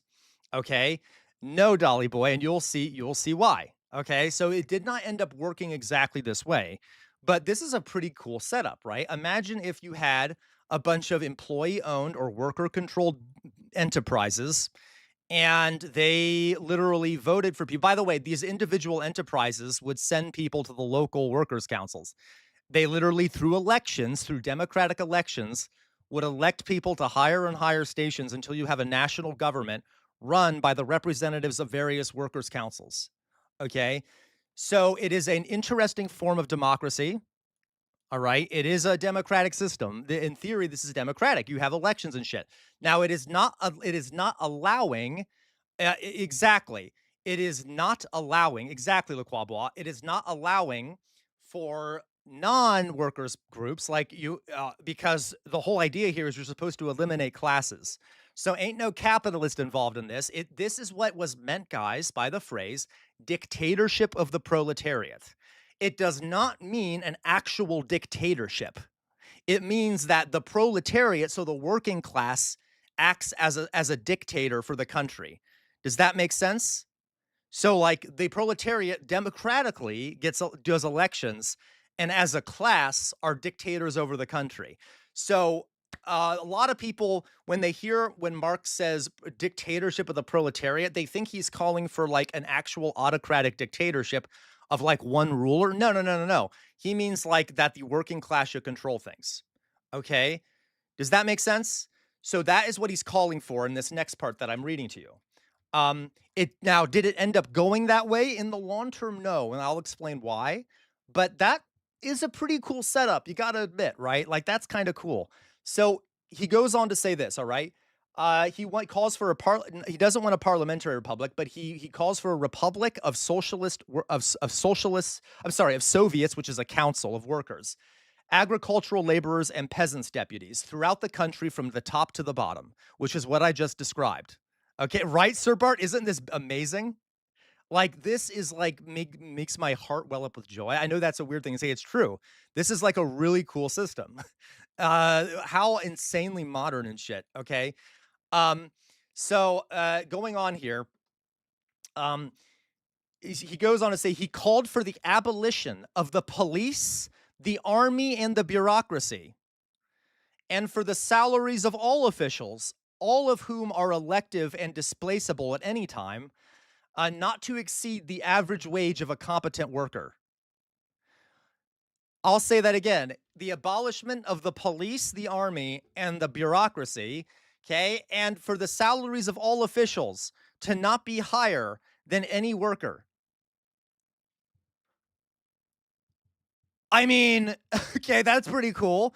Now, when he says the abolishment of these groups, he doesn't necessarily mean that there shouldn't be police or there shouldn't be an army, but that they should be established. He wants to get rid of the army and the police that have been established under the current regime, so that the workers can establish their own army and police if necessary, okay, and their own bureaucracy. So get rid of the old bureaucracy, completely get rid of it, and replace it with a new bureaucracy, police and military run by the workers, okay, if necessary, okay. He called for an agrarian program, so where they would confiscate all landed estates and nationalize all the lands of the country, and then hand it over to the peasantry for collective ownership. All right. I mean, yeah. So all those land holdings that were owned by the nobility and the bourgeois, no more of that. We're taking all of that away and we're nationalizing it and giving it to the peasantry, so that the peasantry can operate it collectively, for the sake of the country.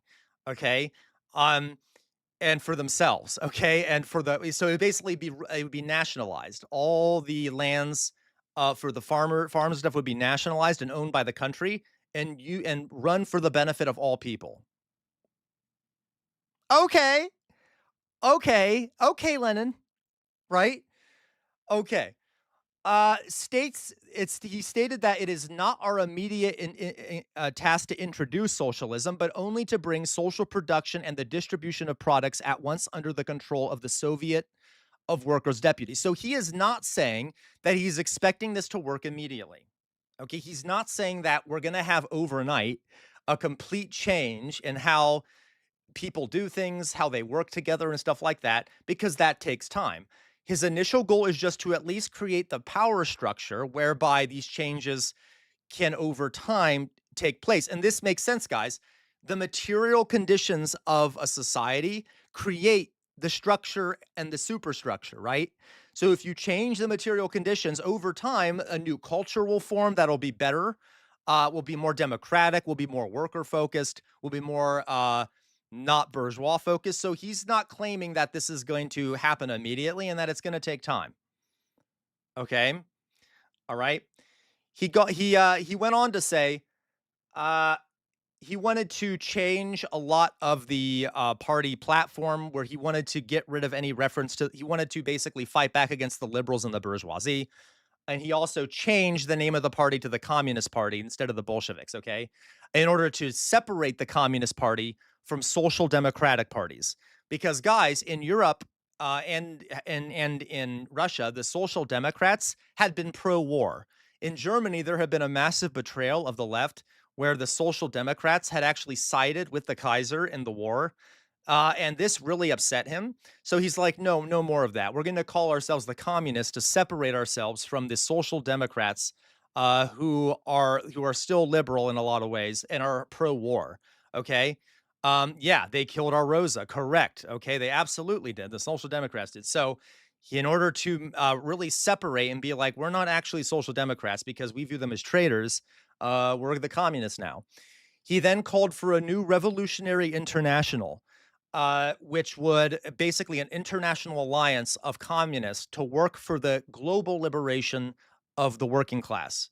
Okay. So you don't normally hear this shit, right? And he didn't even mention what Lenin was calling for, but that's kind of based. That's kind of based, guys, right? That's really based.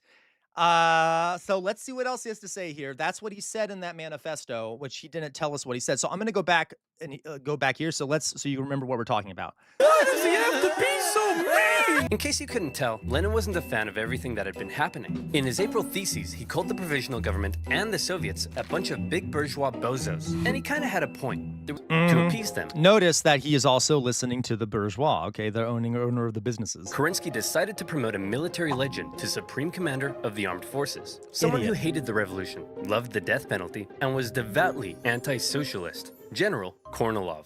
Hey man, thanks for the promotion. That was real swell of you. Shows you how much, the fact that he even appointed this guy shows that, and this is my point, guys, liberals will always side with the fascists over the left, okay? This guy isn't like isn't exactly a fascist, but he's definitely an authoritarian, right-wing, reactionary lunatic, okay? And he appointed him to contain the situation because there's too much resistance, right? Of course, with you by my side, who would dare try to overthrow me? How about yes, Sir Bart. Me? I did not see this coming. Unfortunately for Kerensky. Wow, it's almost like whenever the liberals decide to, are okay with a right winger in power, it's almost like they always get tricked, right? They're always suddenly like, oh, we didn't see that coming. Okay. Kornilov hated the liberal and socialist reforms of the new government, particularly the dumb socialist soldiers' committee. Other Bolshevik leaders were released, and they, along with the Soviet, organized the defense of Petrograd. So I will say, in Kerensky's defense, only for this thing, right?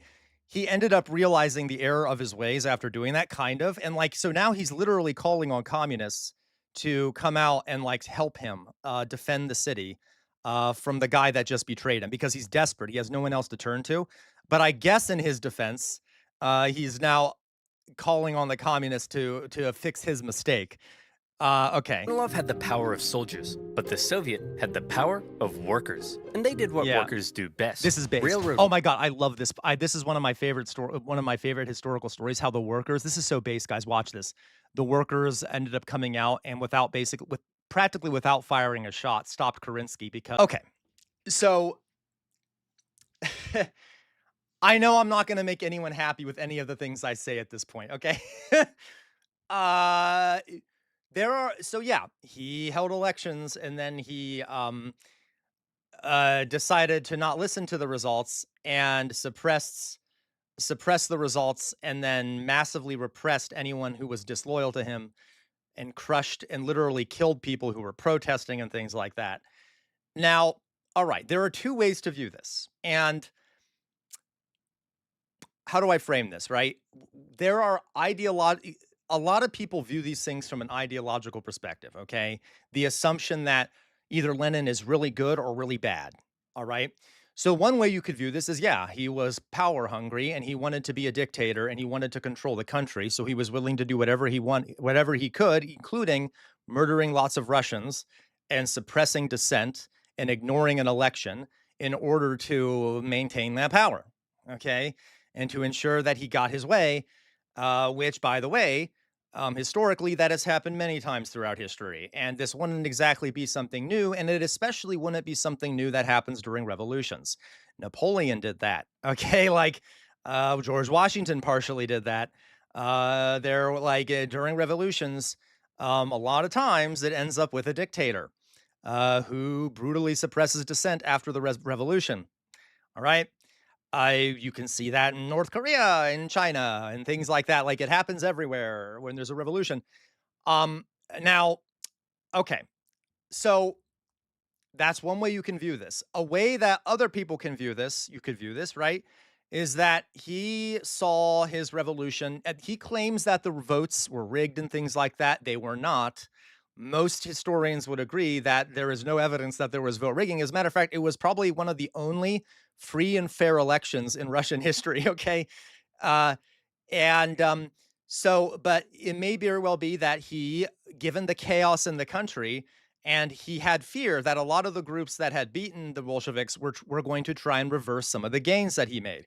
And he wanted to ensure that the country continued to move forward and didn't become embroiled in party conflict and things like that. Okay, so that's one way you can view it, as sort of a necessary thing to subvert the will of the people, because you feel that the greater good is served by doing that. And you think that if you, and because the Bolsheviks were very popular and already had a lot of power, it made it very easy for them to do that, to ensure their will got put into place.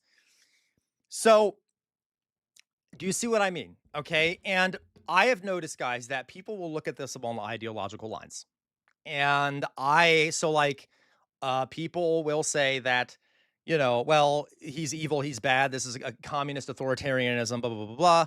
If they don't like communism or whatever, or they don't like the socialism or whatever it may be. And then people that are very pro Soviet Union, very pro Lenin will be like, this was a brilliant move. This is like, Lenin, asserting, how democracy is corrupt or whatever, and like really pushing the country forward. And to be honest, like, I think that this is more likely the first one. I do. Just because historically, guys, Victoria is here. Hello, Victoria. Hello, Victoria. How are you, Victoria? Okay, how are you doing, Victoria? It's been so long since we've seen you. Hello, Toy. Forgive me. I'm on a rant, Victoria, but we'll continue, okay? Just because historically, yeah, when you have a revolution, people like to maintain power.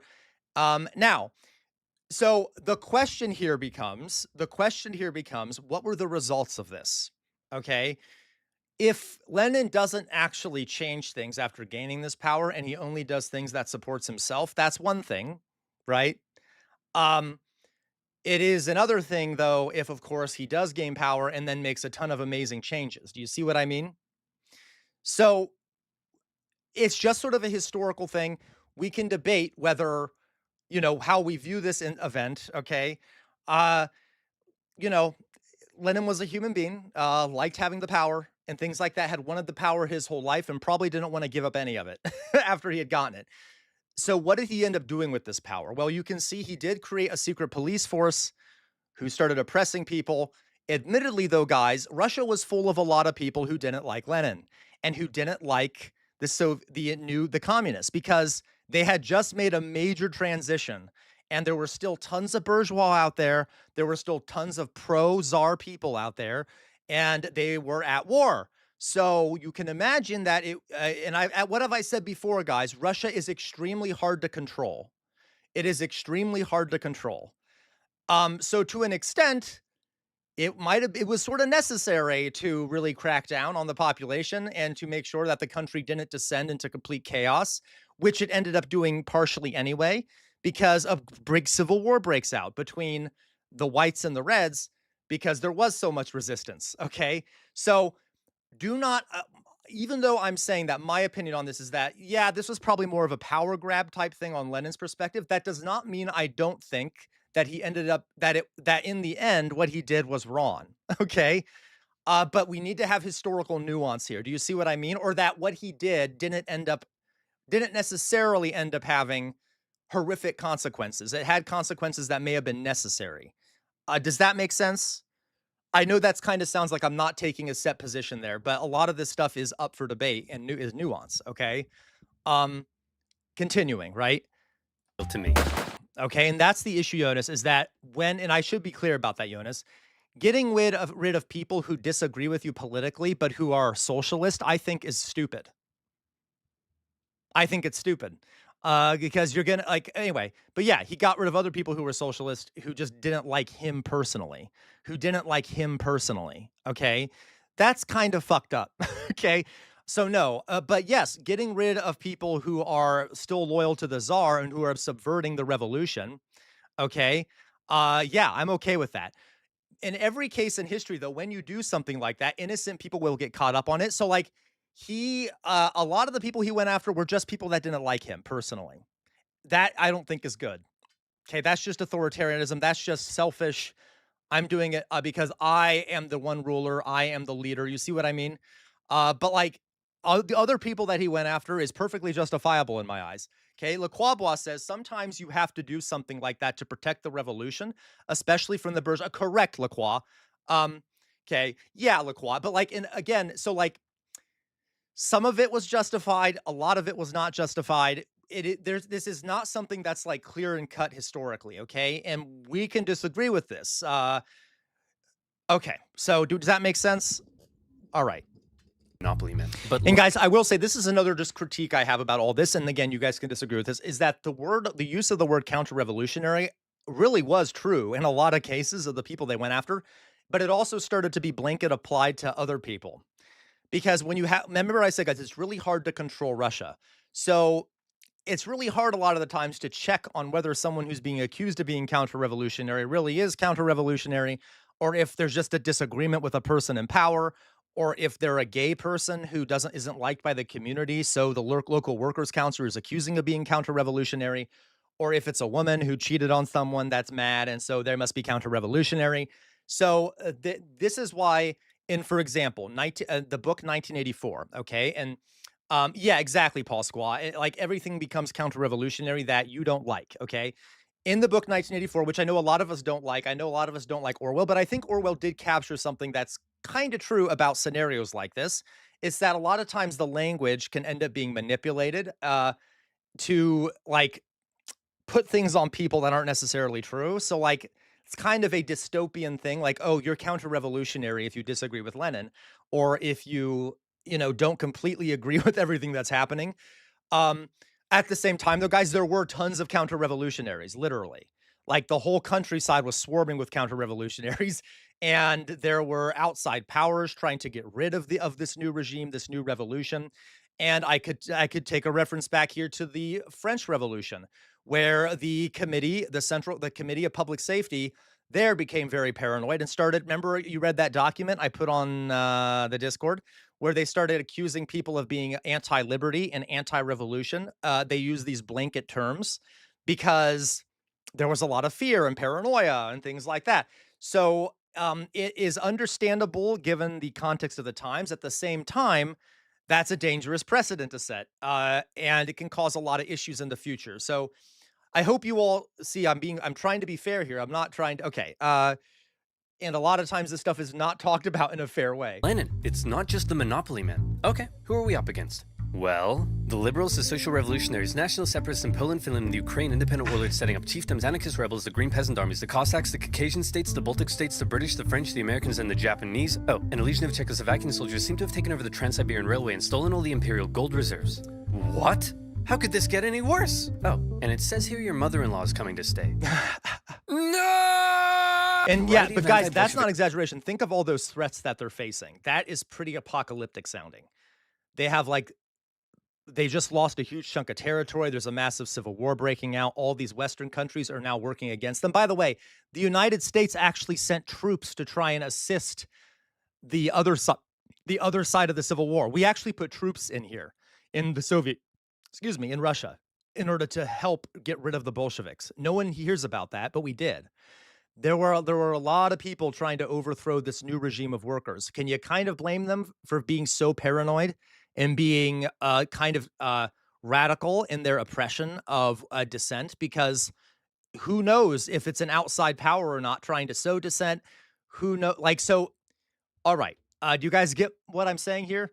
A lot of the radical, I guess, authoritarian stuff that you see can be blamed on the outside powers who was really making it worse. Okay. Forces Yeah, had Dolly united boy. together to topple Lenin's government, and Russia descended into a full-blown civil war. Bloody civil now, war. the Russian Civil War was extremely intricate and would really need its own video, but essentially, the anti-Bolshevik white movement gained control of vast, underdeveloped areas. Yes, absolutely, elevator lady, absolutely. And elevator lady says, elevator lady, I love you. You're the best. Okay, thank you, Louise. I'll take a drink. Also, keep all of what he is saying in mind when coming to your own conclusions on a possible Minecraft revolution. History shows acting on counter-revolutionary efforts is valid. Correct. And guys, one of the things that I love about the Russian Revolution, because I love the Russian Revolution, okay? I know I'm bashing some parts of it because I would very much like to remind all of you that this was the first workers' revolution in history like this, okay? This was the first one. This was kind of done on the fly, and they could only do what they could do based off a lack of prior knowledge on what would work and what wouldn't work. And so one of the great things about this revolution and about this about Lenin and things like that is we can learn from all of this, right? There were mistakes made. There were things that were done really well. There were mistakes made. Okay. And yeah, it is oftentimes very important to go after actual counter-revolutionary elements. Okay. People that are trying to reverse the revolution and go back to the capitalist or feudal status quo. Okay. At the same time, we also know that this can get out of hand if we don't do it carefully. Okay. If we're not, and it can cause a lot of issues. So we have to learn from these past revolutions. Okay. That is one of the great things. And that Marx was very clear about this too, that you need to learn and adapt what you learn to the future and your current socioeconomic conditions. Okay, so we can learn from this. We shouldn't dismiss it as bad, bad, bad. We don't want any of this. Well, those worker councils sounded pretty goddamn cool, right? And the redistribution of land, pretty goddamn cool. I am not even talking, by the way, about what this revolution did for women. Very quickly, the Soviet Union became one of the most gender forward thinking countries on the planet. Okay, I'm not joking. Like massively liberated women. There were there were a lot of amazing things that happened because of this. I'm not even and I will talk about them in a later stream so you can see actually how the early Soviet Union and stuff functioned and what was good about it. Yeah, Paul Squaw, but again, there were also negative things. Like we could talk about how gay people ended up being massively repressed for a time period. But so there are lots of good things too, and we need to look at this as an experiment that we can learn from, okay? While the Bolshevik... Now, okay, I don't really care about the sad music. It's one of the most annoying things to me how there's a lot of literature out there and shows that like make out, yeah, thank you, Dolly Boy. You said exactly what I'm about to say. Dolly Boy says, as much as people criticize killing the Tsar and his family, but damn, can't keep a potential revolutionary leader from being around. Right. So like, there's so much stuff that like make it sound so tragic and sad. Okay, so tragic and sad, and like, oh, these innocent people. As a matter of fact, the Russian Orthodox Church later made Tsar Nicholas a saint, which blows my mind. Okay. And that like it's such a tragic story. The poor czar and his family. Well, listen, is every death of a child or like an innocent person bad? Yeah. Okay, whatever.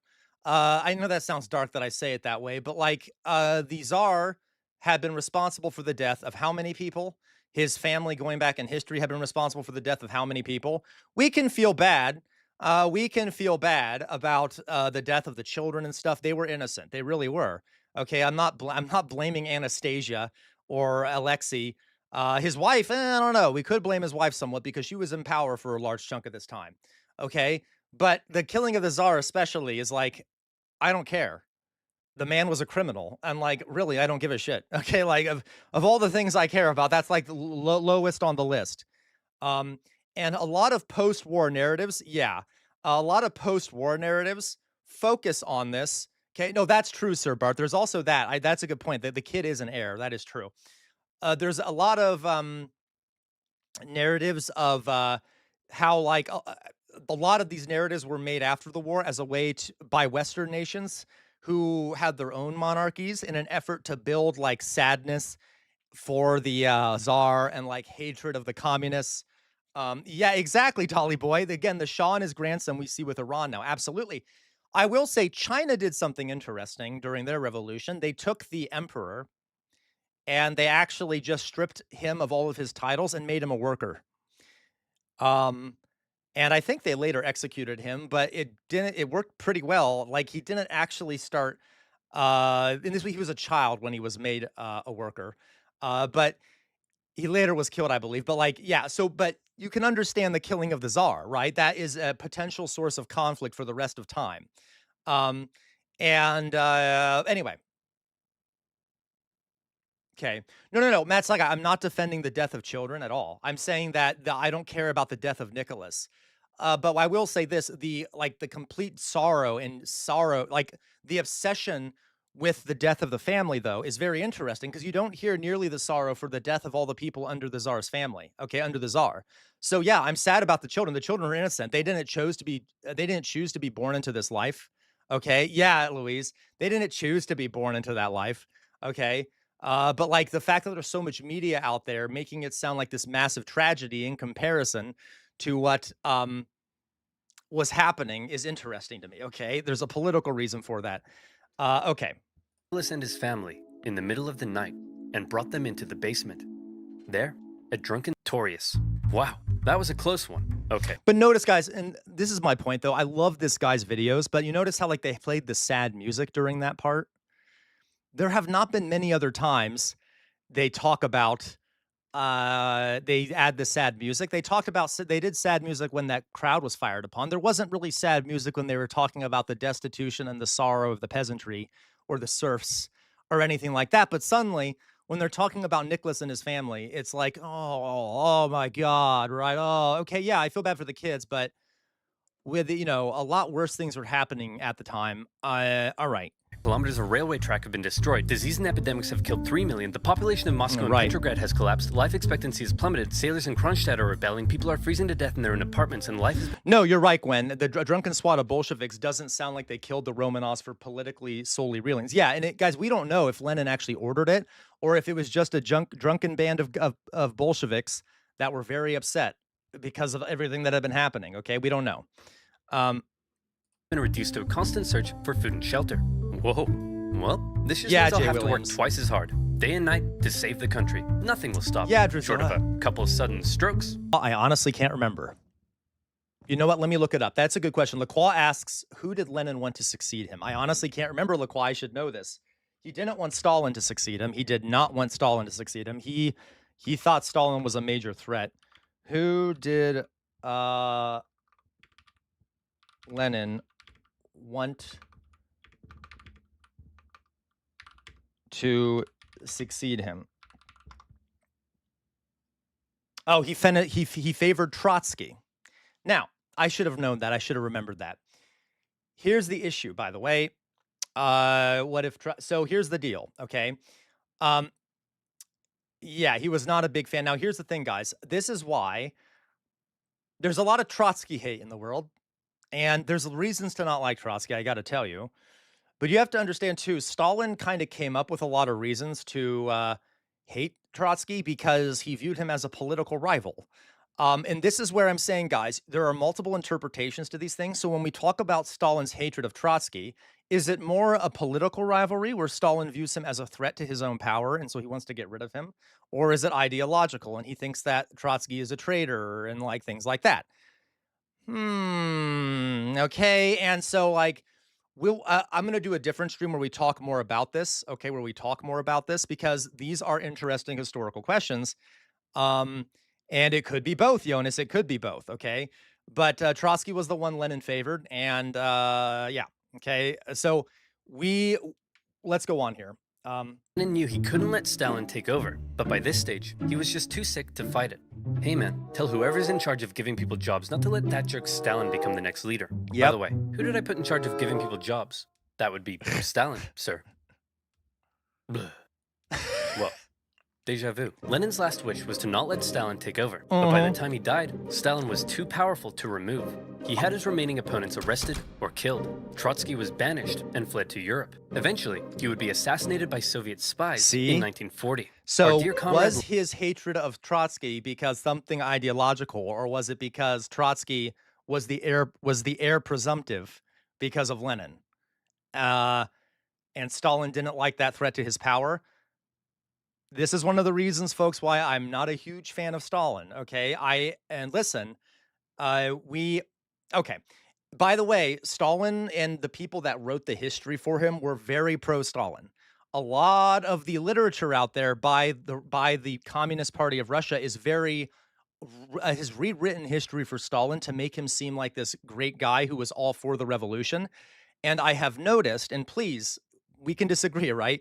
I notice that a lot of there are lefties out there today who either get sources that are basically based off the propaganda, or and so then they're convinced that like Stalin was, no, he had good reasons for doing all of this stuff. But I mean, the historical facts don't really, you can't say that, okay, for sure, right? It's kind of hard to tell. Is he doing it just for personal reasons because he wants power? Or is it because he actually cares about the revolution? So just be cautious, okay? There was a lot of propaganda out there about Stalin. And of course, it makes it worse because the West also demonized Stalin a lot. So, which then makes it harder to believe that it's propaganda when the West is parroting that propaganda, but is doing their own propaganda. But like, okay. Lenin has died. We should have a state funeral. No. Let's mummify him and put him on display supplies. But he really did seem to believe communism would make Russia a better place. Stalin, on the other hand, would take the Soviet Union down a different path. If you thought Lenin was a tyrant, well, you ain't seen nothing yet, girl. So, okay, this is sort of, yeah, there are big issues with Stalin. We'll talk about it. I want to be clear, though, we're going to talk about some of the positives of Stalin, and we're going to talk about the big bad stuff about Stalin, okay, which there is some. Okay, there is quite a bit of bad stuff about Stalin, a lot. And so we'll talk about that stuff at a later stream, okay? To blanket call him, okay, but we'll talk about that later. I don't want people, remember, there's nuance to everything. A secret police state, a rapidly militarizing. That's right.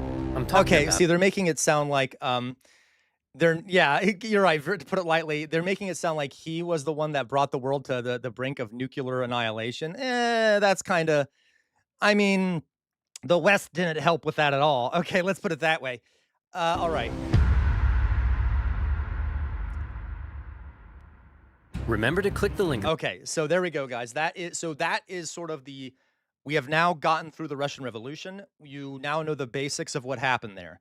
We have not yet talked much about some of the reforms that were made by the Russian Revolution, and we also still need to talk about Stalin, who in some ways completed the Russian Revolution. So we'll do that eventually, okay? So I hope you all, one of the big things I want you all to cut away from this is, have some nuance to a lot of this stuff, right? History is not black or white. And you can obviously you can be fans of certain historical figures. Like I'm a very big fan of Lenin, right? I'm a big fan of a lot of the things they changed. Like you can tell a lot of the badass things they did.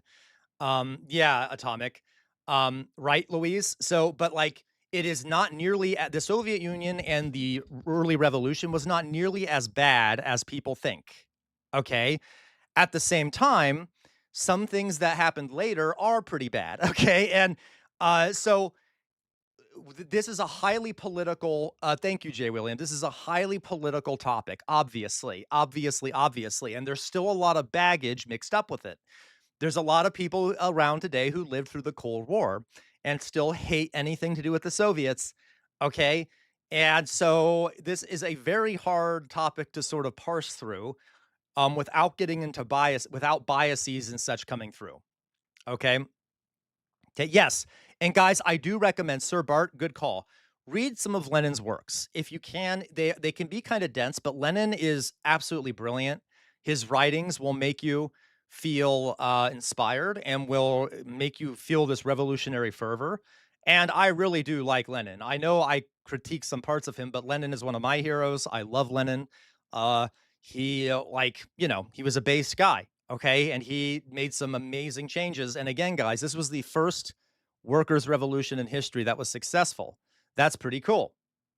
Okay, that's pretty cool. Um, how are you supposed to have a revolution and prevent Stalin or Napoleon figures from seizing power? Luck, essentially atomic. That's really hard to do. Um, so one way you could do it, there was one, and I'm not being pro-America here. There was one revolution in history that did not result in a dictatorship. That's the American Revolution. Now, the reason that happened is because of luck. Literally, the ruler, the person who could have been the dictator, George Washington, abdicated his power and said, "You know what? I'm not going to run anymore. Someone else can run." Um, which, as much as I don't like George Washington, might be one of the few things he did in his life that was kind of more based, is that he actually was like, "I'm not going to run again." And that's very rare historically, where you have and historically where you have a leader who has that much power, like just say, "I'm not going to be in power anymore," and leave willingly. So that was just kind of luck. So other than that, I don't know. Okay, that's a hard question to answer. Okay, America, fuck yeah, based on a movie by Washington, hilarious outer signal. J-Mac, he was like, "I'm done, guys. I'm going to live out the rest of my life." Exactly, J-Mac. Like, I don't want to say I like Washington, but like that was kind of a lucky thing that happened. Okay, that was very lucky. I hate all of you. Yeah, I know, so stupid in your group, so stupid. Okay, all right, okay. So anyway, but that is just historically that is true. Okay, I'm gonna put down my. Oh, I'm gonna sit down, guys, because I'm old. Let me just tell you one more thing, guys. Here we talked about this really cool. There you go, Oxpecker. You know what I mean, okay? And I want to be clear. The reason he stepped down was partially because of age, and he wanted to preserve his legacy. So it wasn't like he was entirely selfish. Part of the luck there was that he was at the age where it was hard for him to run again. Okay. But that was sort of luck. I'm not saying it's because of his character. It's mainly because of luck. But okay. Yeah. I don't praise Biden for stepping down, but giving up power isn't a normal thing to do. That is correct. Okay. So real fast here. I showed you guys, I just want to, someone asked, so what went wrong here with this structure? This idea of like workers' councils, electing people to hire worker councils and things like that. So this is very democratic and this is awesome, right? The issue became, guys, is that this became a one-party system, right? Obviously, which it depends if you call it an issue. The reason this didn't end up necessarily operating democratically is because next to it, you notice that Stalin was the secretary of the Communist Party.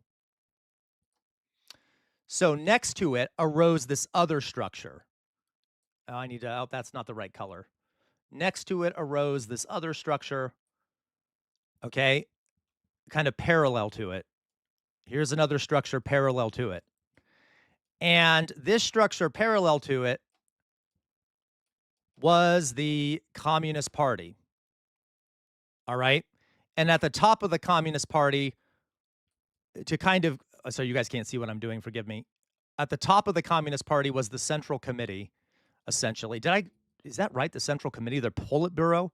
I get them mixed up with China. Central Committee. Okay, so let me explain what I'm doing here, okay? Okay, Central Committee. So the Communist Party was parallel to this whole governing structure, and they practically in every single jurisdiction, they controlled all the workers' councils. Okay, so the Communist Party controlled all the workers' councils. Almost everyone elected to a workers' council was a member of the Communist Party and part of the hierarchy over here. And at the top of the Communist Party was the General Secretary, which was Stalin, who then could decide the path that the Communist Party would take, and therefore all the workers' councils, because they were all generally obedient to the Communist Party and the structure there. So it became a one-party state, sort of led sort of an authoritarian manner by the Central Committee. Now then, we will go into late. Does that make sense? So even though this structure existed, it didn't really have power. The power was coming from the general secretary and the central committee, which directed the actions from a top-down way, in a top-down way. Okay. Now, one of the ways you could defend this is that a lot of the workers in these workers' councils were not really suited to run a country. What do I mean by that? They had no experience running a country. They had a lot of them were uneducated because, they had been in the Tsarist Russia.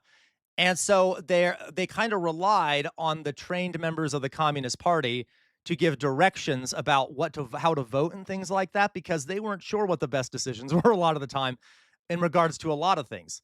So one defense you could make of this is that there needed to be some guidance when you have a bunch of workers voting on things who don't have experience in this kind of system. On the other course, you could also have the critique that this is undemocratic and that it was sort of an authoritarian structure. So just to let you know, that's why, even though they had this democratic structure, the Communist Party kind of turned it into a one-party state with limited democracy, if that makes sense. Okay. And I'm not completely bashing this. There are some positives to this, but it can also lead to issues. So we can talk about that later. All right. All right. We all good? I'm going to put my face up.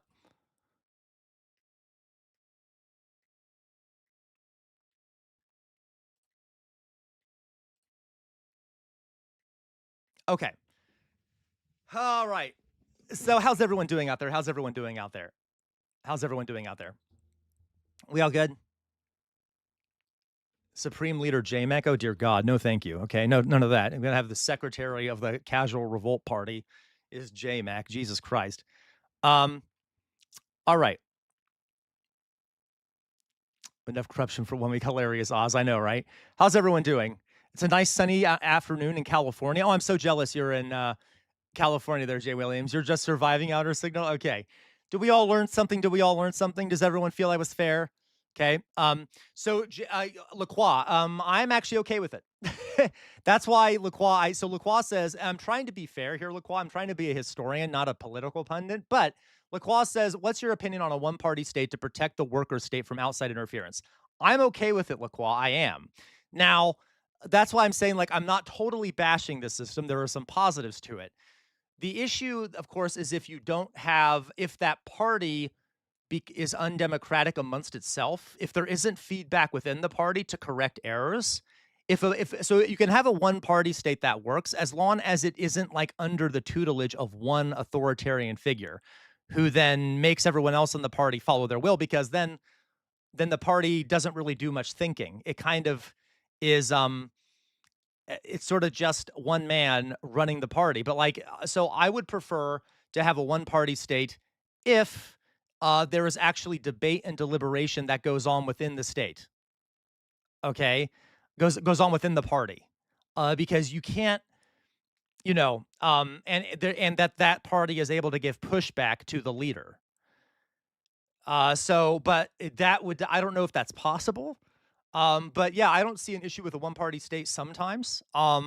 This is complicated. And in most occasions, I would say it's a really bad idea. But I think it could be done well for a limited period of time if there's debate allowed within the party, if that makes sense, okay? And under Stalin, there really wasn't much debate allowed within the party, which is an issue, okay? All right. Yeah, and it doesn't have to be Lacroix. Yes, okay? Yeah. All right. Okay, so moving on. So that is the start of the Russian Revolution, etc. Okay. And then I'll do more streams, guys. I'll do a stream on Stalin. I'll talk about all the things I really, really dislike about Stalin. Not a fan of Stalin here. And I'll talk about some of the things I guess you could view as positive about Stalin, but a lot of the things I don't like about Stalin. I'll do a more in-depth look at sort of what the Soviet Union accomplished, like what some of the revolutionary things they accomplished internally were.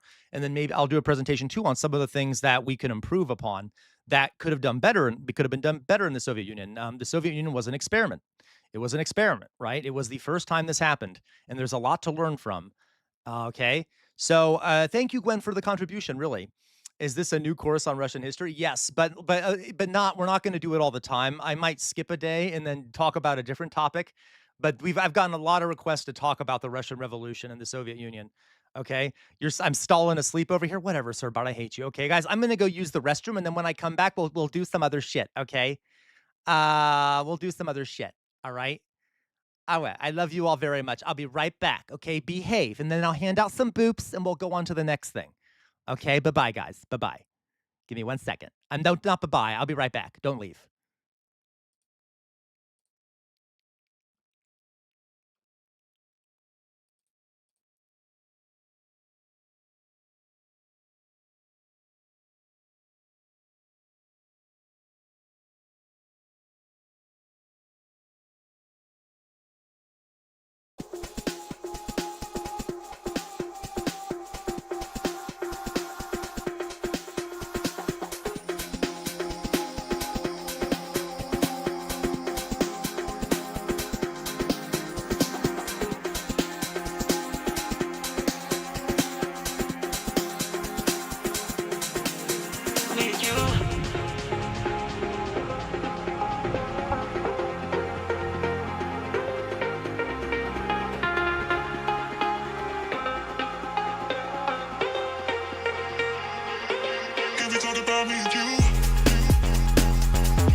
All right, guys, I'm back. Sorry, I had to take off my sweater. It's very hot in here. I'm going to stand up again, though. Okay. Hello, guys. By the way, I'm also, I might need to go get food here in a second because I forgot to get food. And then I'm like, shit, I peed for too long. But anyway, I'll go do that here in a bit. But anyway, how's everyone doing? How's everyone doing? Let's hand out some boops, shall we? Let's hand out some boops. Oh my God, my stick is falling apart. Whatever, it's fine. Let's hand out some boops. First of all, J-Mac, you get a boop. Boop. You know what? No, you don't deserve a boop. Bromp, I removed your boop, J-Mac. You haven't deserved a bonk yet, but you don't deserve a boop. Hello, Tarleton Fox. Welcome. Tarleton Fox, how are you doing, Tarleton Fox? You get a boop. Boop, you've been in here before, haven't you, Tarleton Fox? I'm glad to see you again, okay? Hello, Matt Saigai. I'll give you a boop, Matt Saigai. Boop. What do you mean the screen is too bright? Fuck you, Matt Saigai. Okay, it's my shining face. It's just lighting up the room. Okay. Oh, excuse me. Wow, what a gross pig. LaQuah Ball, you get a boop. Boop. Who else wants a boop? We got Drusilla gets a boop. Boop. J-Mac gets no, J-Mac doesn't get anything. Philly Cheese gets a boop. Boop. What, Drusilla? What? Okay, Oz gets a boop. Boop. Okay. Oh, very cool, Tarleton Fox. Well, glad to see you here, Tarleton Fox. Very glad to see you here. Come by more often, please. Jay Williams gets a boop. Boop. Gwen gets a boop. Boop. Oh, my God. Trust me, I feel you there, Victoria. Dear God. Hello, Victoria. I'm so glad you're back. You get a boop, Victoria. Boop. How's school going, Victoria? You've been in school, right? I think that's what I remember you telling me. Exactly. Anyone else need a boop? Did I miss anyone? SoCal gets a boop. Boop. Elevator Lady gets a boop. Boop. James Nordoff gets a boop. Boop. Alyssa gets a boop. Boop. Who else? Did I miss anyone? I'm trying to think, remember of everyone who's here. I think I got most people. I'm sorry. Dolly Boy gets a boop. Boop, boop, boop, boop, boop. I'm sorry, Dolly Boy, you got multiple. Oh, that's fun, Alyssa. That's like my everyday. I get it, Alyssa. Okay, glad you're here. Alyssa, you get another boop. Boop. All right. Who else? Did I miss anyone? Philly Cheese gets a boop. Who else gets a boop? Who else is here? Paul Squaw. Are you still here, Paul Squaw? Paul Squaw gets a boop. Boop. Are you still here, Paul Squaw? Or did you abandon me? Did you abandon us, Paul Squaw? Whatever. It doesn't matter. I give you a boop. Okay. Did I miss anyone? Fuck it. Okay. I think we're good to go. Fuck it. Who won it? Who won it? All right. Who won it? Abandon me? Really? Everyone always abandons me. I'm sorry, but Oz, you get a boop. Boop. All right. We all good? Okay, Meowsword. I don't think Meowsword is here, but I'll give Meowsword a boop. Boop. All right. A Mayflower Kid gets a boop. Boop. All right. Okay. Yay. I guess our all right. Everyone ready? Let's go. Let's talk about everything. So oh, I'm sorry, Outer Signal, you get a boop. Boop. Everyone always abandons me. That's true. Outer Signal. That's why you should donate. I'm very depressed because everyone always abandons me. Show your love for me. Make me not depressed. Okay, send me money. I'm just a sad little guy. No one loves me. Okay, there. Does that emotional blackmail work, or am I kind of pushing a bit far here? Anyway, okay, let's go on here. Whatever. Let's go. There we go. Sad Jester. Meowsword went up farms. Hilarious, Meowsword. Sir Bart. Okay. Oh, I do miss Meowsword. We all miss Meowsword. Okay, Meowsword will stop by in the evenings on the Discord. By the way, guys, join our Discord if you haven't already.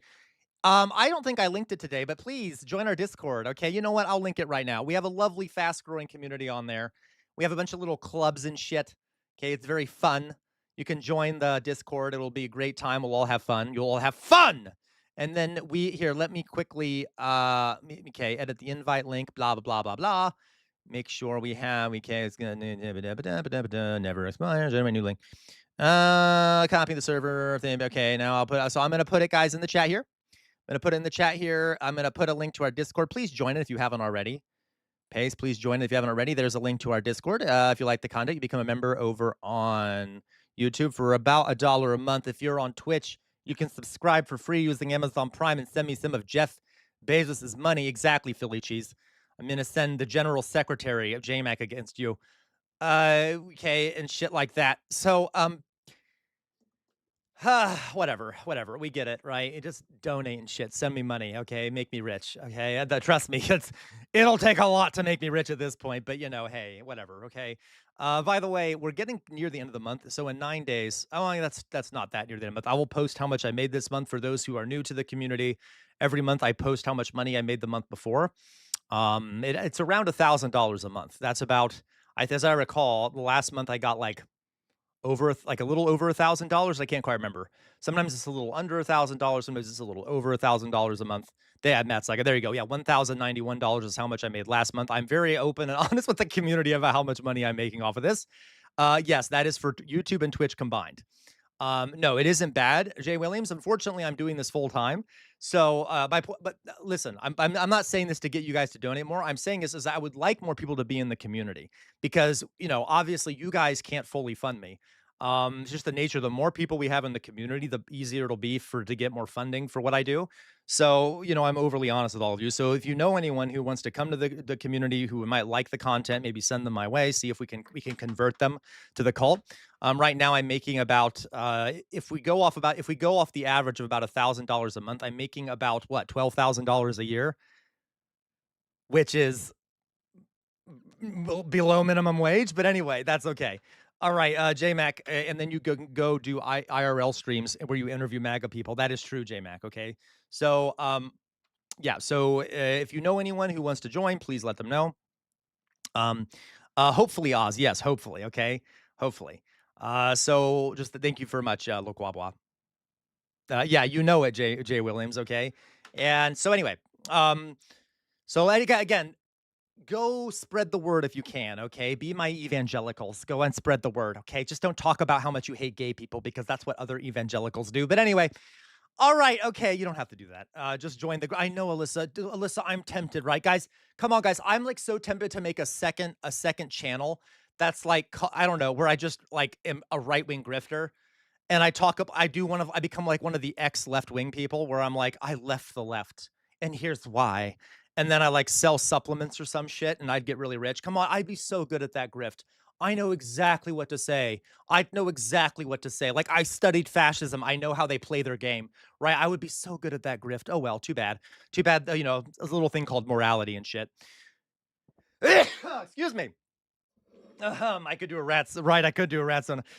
Christina Amazon, welcome. So glad you're here. Okay. Yeah, I know, right, Oz? Okay.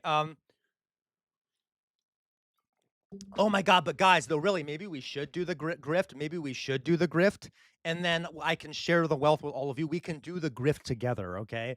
And I can distribute the grift. You all can be my fake right-wing followers, and then I'll be like, fake it that I'm like the best right-wing person online, and then when I get rich, I'll share it with all of you, which would be fun. Okay. I could go talk on Ben Shapiro about how much I love Israel and shit. Anyway, okay, Christina, right, the casual cult, exactly. I'd be like a modern day Robin Hood spreading my fascist talking points. Yeah, each of you get like fake MAGA talking points. Okay, yeah. Sir Bart will be, I don't know, John Gray or something like that. Okay, I don't know. A middle class boomer who lives in the suburbs somewhere and hates brown people. And then like we can be Bobby Roberts. That works. Okay. There you go. That's like, okay. All right. Anyway, so whatever. It's fine. Whatever. I love what I'm doing. So it's great. Okay. Let's continue. We need slogans, right?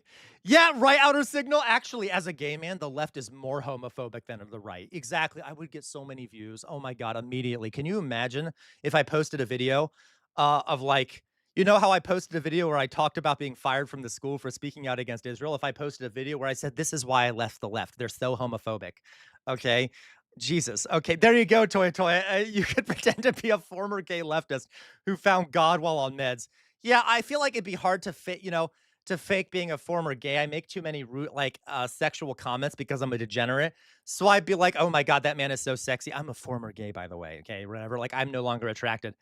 Okay. All right. My right-wing ego is named Michael Christian Smith. Exactly. Anyway, let's go on, folks. Let's go on. I'd get so many conservative boyfriends, that's for sure.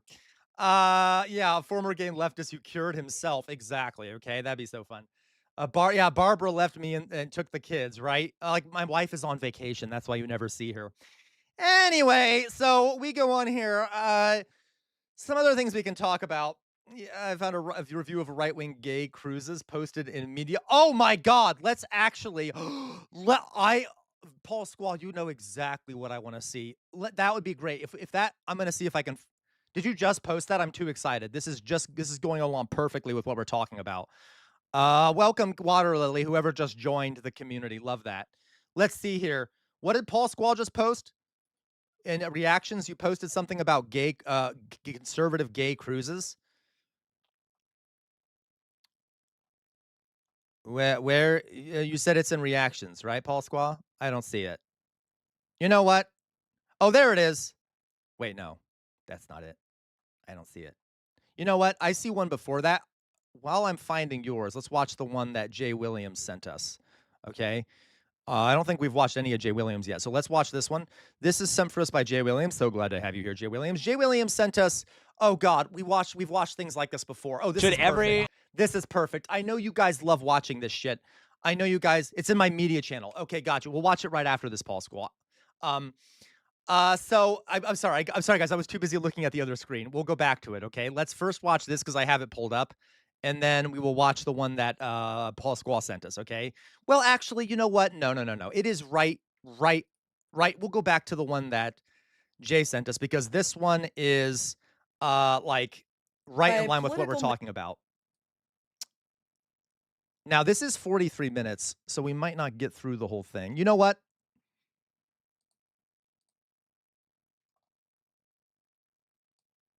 Let's just watch some of it for now, okay? We might end up watching the whole thing later. It might be a bit too long for me to watch the whole thing on stream, but let's watch, okay? Hey, so really quick before we begin, because I know I'm gonna get a ton of comments about this, I wrote and filmed this video before the news broke about hantavirus on the cruise ship, so in case you're wondering why I don't make any references to it, okay.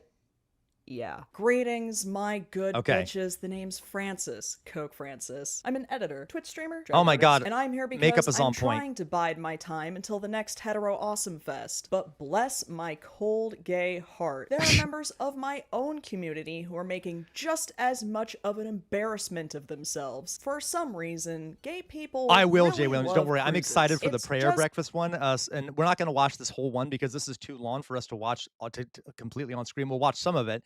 And then we might actually finish it later, but going along with what I'm saying about doing a grift, we should watch this. one of those gay activities I never really got on board with, pun fully intended. Like spending sweltering summers in Palm Springs, or obsessing over Kirstie Alley. No disrespect. For my fellow LGBTQers out there, I'm going to be a bit critical of the culture at some points, okay? And I don't want to say, like, the mainstream gay culture. Like, oh my God, I'm going to go to Palm Springs. I'm like, I'm not a big fan of hot temperatures. I know. I'm more of like a overcast, rainy tornado guy. Anyway. Whatsoever if you're a gay who likes gay cruises. I just feel like you can find gay people in other places. You know, I guess I can see the appeal, though. Sometimes the only way to achieve complete isolation from straight people is in the middle of a goddamn ocean that you can puke all that absolute vodka and room temp lobster into. Later, you'll rush to the front desk for a first aid kit after receiving a glitter stamper to the eye and a violent night of drag bingo. Bonus points if you can catch Paula Poundstone doing a tight 10 in a frightening liminal space where no one but the octopuses can hear you scream, or maybe it's more— No, exactly. LaQual, you framed it best. Mainstream gay culture is a bit too bourgeois. Yeah. Okay, guys, like, even people from outside the gay community, you can see from the outside how commercialized it is. I mean, come on. Like, remember the phrase repressive desublimation I taught you all? The idea that forms of resistance in a capitalist society often end up being integrated into the capitalist society and made to not be acts of resistance anymore. For example, drag. Drag started out in like in New York City with people of color, especially transgender people of color, in these houses where they would have these sort of drag competitions and dance competitions and things like that. And it was a form of resistance and a form of community of acknowledging each other and being in an accepting and open environment. And then suddenly it made it into the mainstream world. And now you have things like RuPaul's Drag Race, which is a massively commercialized, and very supportive of the power structure. And it has become part of the power structure. Another example here would be exactly Oz. Another example here would be like, this is a non-gay example. Well, there are a lot of gay things, though, that have been integrated into the mainstream culture that are forms of resistance. There is also like like, you know, like Hot Topic, for example. Okay, the whole purpose of that store is to sell you things that are supposed to make you like a rebel in resistance, right? Like goth clothing, emo clothing. But it's like a multinational company that is extremely wealthy and is like not resistive at all. It is selling you resistance in a way that doesn't challenge systems of power. That is repressive to sublimation, okay? And a lot of gay culture has become that. Have any of the LGBTQ folks out here ever been to a gay pride parade and you've seen the number of banks and financial institutions marching in those parades? They have their own floats. There'll be like a giant sign that says JP Morgan Pride, and it's like a giant JP Morgan image on top of a rainbow flag. I suspect they're not going to work to increase the wages of their gay employees, are they? No, they're not. They're not going to do anything to actually substantially help gay people. Yeah, okay, exactly, Paul Squall. Gay Pride brought to you by Lockheed Martin.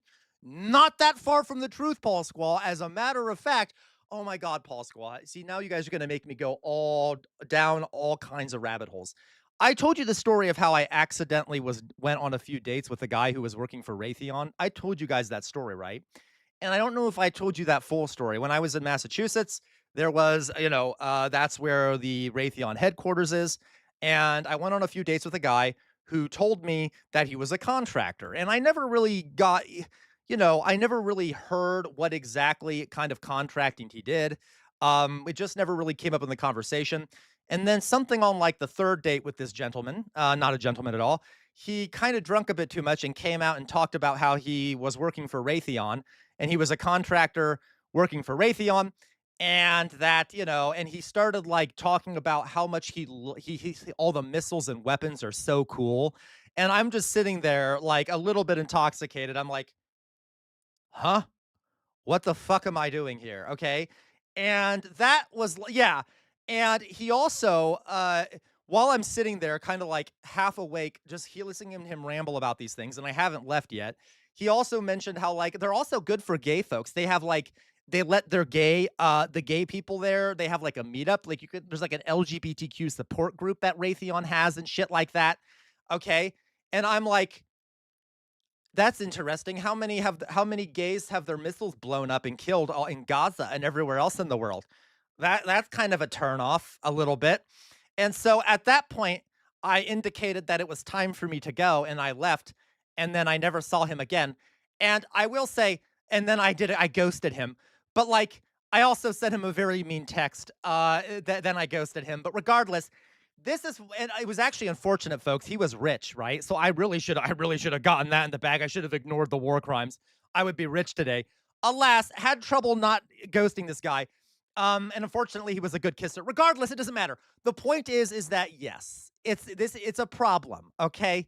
Fun than that. I don't know. I'm not a cruise guy. I have no interest in the ocean. The ocean has no interest in me. I just really like writing second-person gothics. Again, no disrespect if you like gay cruises. Maybe they're a lot of fun. This is just personal opinion. And I imagine they really came in clutch back when it was much more dangerous to be publicly out. But it turns out, my good bitches, it's much more dangerous these days to be out than you might realize. You constantly run the risk of being shunned by others simply for how you're trying to live your life. You want to be loud and proud, but you're constantly being silenced by the world around you. Yes. You know who the true enemy is, and it's a harrowing feeling. Before I knew he was a war criminal, Matt Guy, before I knew he was a war criminal, okay? Knowing that you'll never be accepted by society at large, and you want to finally meet others who will support your lifestyle no matter what. If this sounds all too familiar, you'll be delighted to hear about the first ever gay and lesbian conservative cruise. Oh That's my right, God, good this is a bitches. Are thing. you a I gay didn't know man or this lesbian existed, who wants Paul some Squall. common sense and decency at Pride? Or better yet, no pride at all, since we apparently don't need it. Are you an LG who wants to drop the T? And with any luck, those pesky Oh my God, they exist. I can't stand it. I can't stand the LGBTQers out there who don't believe in the T. They think that trans people shouldn't be part of the community.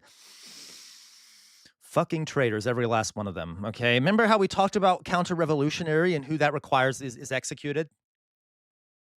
Well, if you don't want the T in LGBTQ, maybe I think you're a counter-revolutionary. as well. Do you want to meet other gays who love the country that treats them as second-class citizens? Want to show off those sun-damaged tattoos and over-the-knee tan chinos? Did you think Roland Emmerich's Stonewall movie was actually good? Then there is no destination more suitable for you than the 2026 Gay and Lesbian Conservative Cruise, brought to you by Right of Center Events, an organization that exclusively caters to the not-like-other gays pick-me's out there. Gen X queers who think that trans people are gonna dick-slap them while they're on the potty, they have zero issue putting a pedophile rapist into the White House. Now you can all meet on a big boat somewhere. But you know what they say, when the call is coming from inside the house, turn up the music. But believe it or not, there is a way to hear both at the same time with none other than the bone conduction headphones from the sponsor. Oh God, see, look, guys, Jesus Christ, can we... All right, let's go. I get it. Whatever, I get it. She has to make her money, but like, can we... All right, thank you to... Listen, kind of monetizing the drag culture by doing this, okay? Now listen, no, but that's my point, LaCroix, right? Is like, and listen, so this is my critique, right? And this is, honestly, I'm not blaming her. Everyone needs to make money, right? But this is kind of what happens with gay culture. It's become a selling point now that you can use to make money, right? The fact that she is dressed in this way is not a form of rebellion. It is a form of, you know, a lot of people, you see what I mean, okay?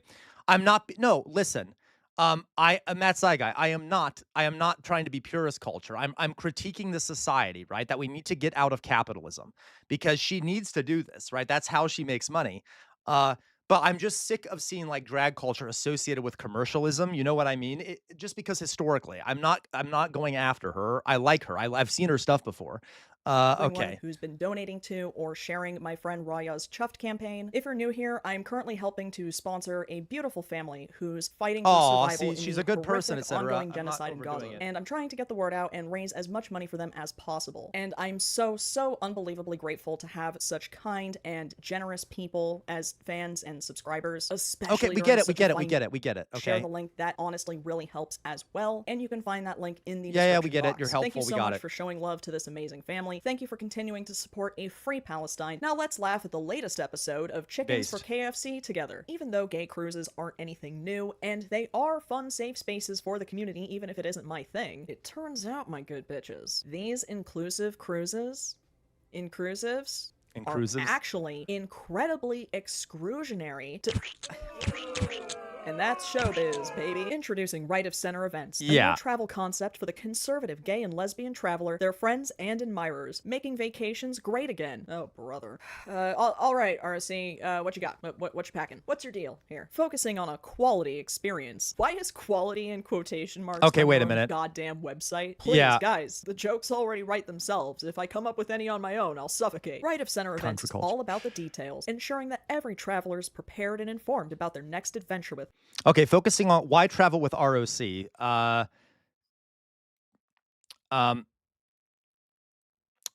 Focusing on a quality experience. Right of Center Events is all about the details, ensuring that every traveler is prepared and informed about their next adventure with us. Our team is well-traveled, looking for a new and exciting place to explore. Break free and be social again. There'll be plenty of... Why does it say they'll? It should be there will be... They'll be plenty of awesome guys. No, what the fuck? They can't even write correctly. And why are there weird spaces between these words? I'm sorry, I'm doing a teacher bit. But what the fuck is it with all these like right-wing people and like even the Democratic Party not being able to spell or use the right words? This paper looks like a paper written by an 8th grader who I might give an A to just because this is pretty good for an 8th grader, but it's still not, it's not good work for an adult. Okay, you know what? Or like a 7th grader. Whatever, it's fine.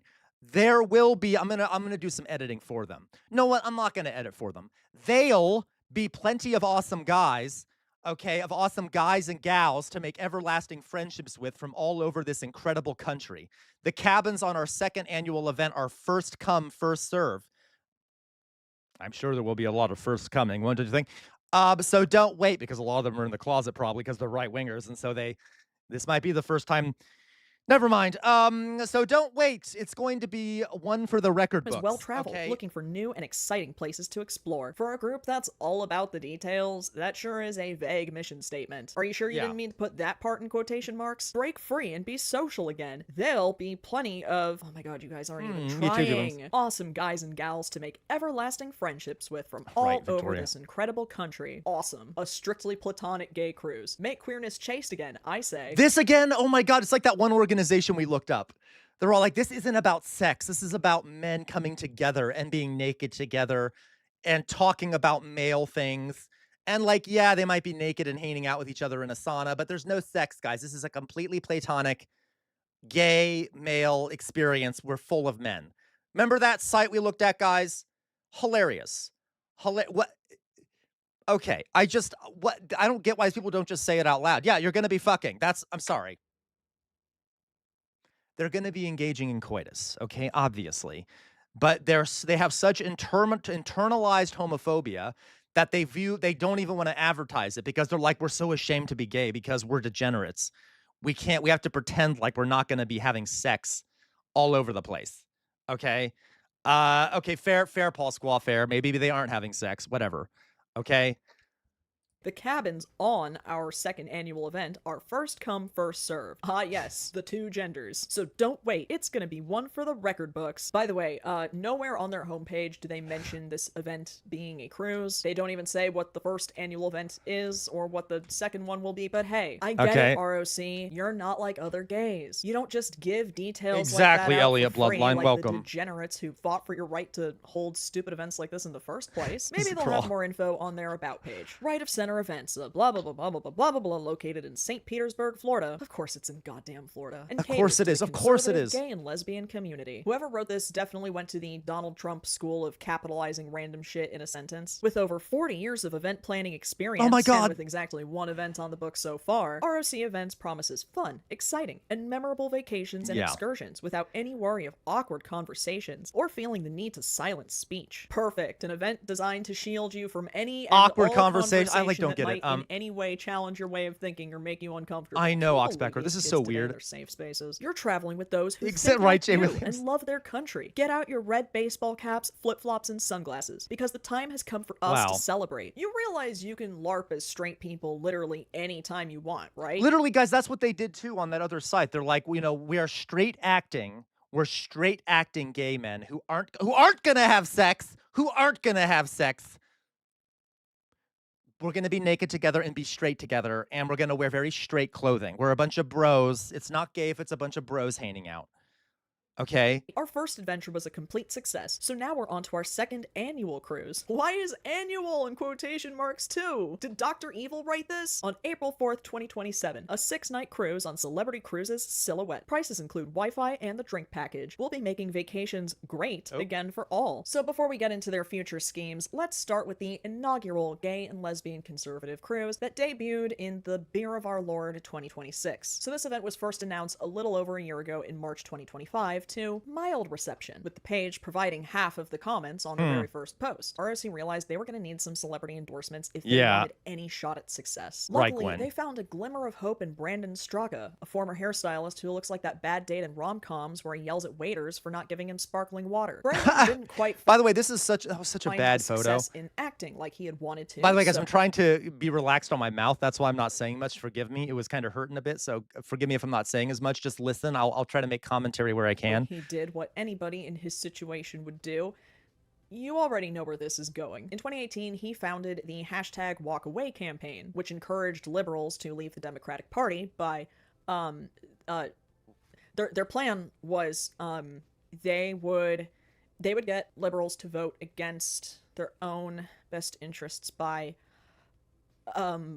well, they got a 10K donation from Alex Jones, so I guess that's worth something. Okay, About great. as meaningful as when Randy Quaid leaves dead birds at your doorstep as a gift. It just seems like something he'd do. Anyway, in 2021, Brandon was a speaker at the big ol' Insurrection-oo and told his fellow patriots that, quote, "We are sending a message to the Democrats. We are not going away. You've got a problem." Sure. It is, Alyssa. It's already sped up. It's sped up by 0.25. I can speed it up more if you guys think it's okay. We'll see.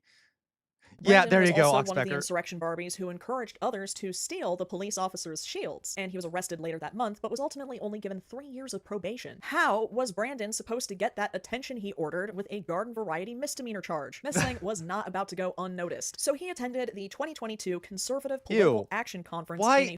Like, it's so gross. It's so gross that, like, they're such traitors. Like, Florida is the hellhole for gay rights, right? It has been under Ron DeSantis. Gay rights have been even more stripped. From Florida, it's one of the worst states for gay people right now. There is a massive flight of teachers from Florida because of very authoritarian rules surrounding using pronouns and shit. Okay, I know. There you go, Paul Squav, using pronouns and shit in classrooms and crap. Like, it is a monstrous state. And here you have these quote unquote gay people going here and celebrating that. Monsters, monsters, monsters, monsters. Okay.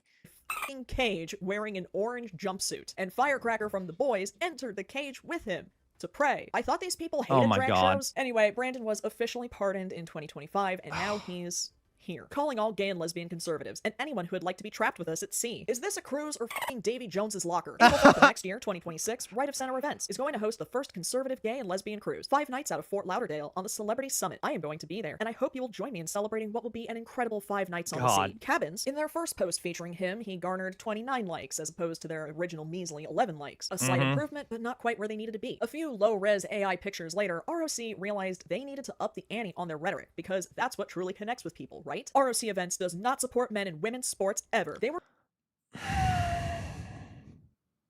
so eager to get the word out, they didn't even try to hide the fact that they probably misspelled support the first time around. Meanwhile, right, as they search high and low for guests who might actually show up in a Google search. Do they hand out jackboots and like Nazi and swastika armbands? Does that come with the price of the ticket? Does that come with the price of the ticket? You know, let me 1 second, guys. 1 second.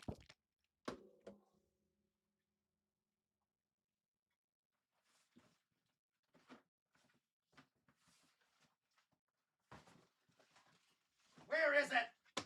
Where is it? I'm gonna find this shit. I'm gonna find it. Where did it go? Wait. Gotta find it.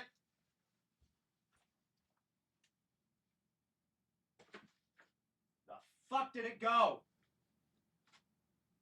God damn it. Whatever. Fine. I don't know where it is. Okay, so you know what? Fuck it. I can't find it. Fuck it. So there is a book called what is it called? It's called The Pink Swastika. Okay, and I have a copy of it because I took it out of a school's library as a form of protest. It's a book written by a pseudo historian that claims that the Nazi movement was fundamentally a gay movement. Done by gay people to suppress straight people. And one of their biggest arguments that they made for this was that the Nazis liked leather. So therefore they must be gay because they were all about leather. Now, I'm not joking, by the way. It's a real book, okay, called The Pink Swastika. And it is monstrous history, and it's quite evil, okay? It is quite an evil work. I know, I can't find it. I have a copy of it somewhere. And I found it in a school library. And I removed it from the library, and I told the school about it, and they said, "Oh yeah, we'll take that off the shelf." And they're like, and the woman who was doing this was like, "Luckily, I bet none of the kids have seen it, so don't worry. I bet none of the kids have seen it." Well, as I'm walking out of the library with it, there was this group of teenage boys who was in one of my classes, and they see me walking with this book, and they go, "Oh, I almost said my name. Oh, Mr. Sam, that's my first name. Okay. Oh, Mr. Sam, is that the book about the gay Nazis?" Thus implying that they had probably already all talked about it, laughed about it, and shared it, and talked about how gay people were Nazis. Regardless, the whole point, yeah, look it up, guys. It's called the Pink Swastika. It is pseudo history. It is, and by the way, lodged in this book that I found on the shelf in a public school library was a letter from a rabbi, a conservative rabbi, and an evangelical preacher. Talking about how they're donating it to the school so that the children here can be educated about the evils of homosexuality. It was literally lodged in the book. So whoever put it there almost certainly knew about it knew what it was about, and almost certainly saw those letters and then kept them inside the book for any child to see them, okay? Regardless, the whole point of this is that I'm starting to believe that argument. Not literally, but like if this cruise might kind of is starting to prove the point of like the pink swastika, maybe maybe it's like true because clearly there were a bunch of gay Nazis out there going on these cruises. Like shocking, right? Okay, no, obviously it's not a true argument, but my point is like these folks make it look like it's a true argument. Anyway, there you go. There's my whole story going on. CEO of Right of Center made. Oh, I need to put my things back on. Yes, Oxpecker, I have the notes and I have the book. They're actually still in the book. The book is around here somewhere. I can show you guys. I'll show it to you guys on stream sometime. I have it around here somewhere, okay? A little announcement himself, wearing none other than his red Defend the Border cap, of course. The reason why I came up with this company is because I've been on all the gay and lesbian cruises, and it was really uncomfortable to have to defend yourself with people who didn't think like we think. See, when he was a young man, you could go on a gay cruise and say, no fats, femmes, or Asians, and no one would bat an eye. Crazy times we're living in nowadays. Well, yeah, Gwen, there were absolutely gay Nazis. Absolutely. Okay?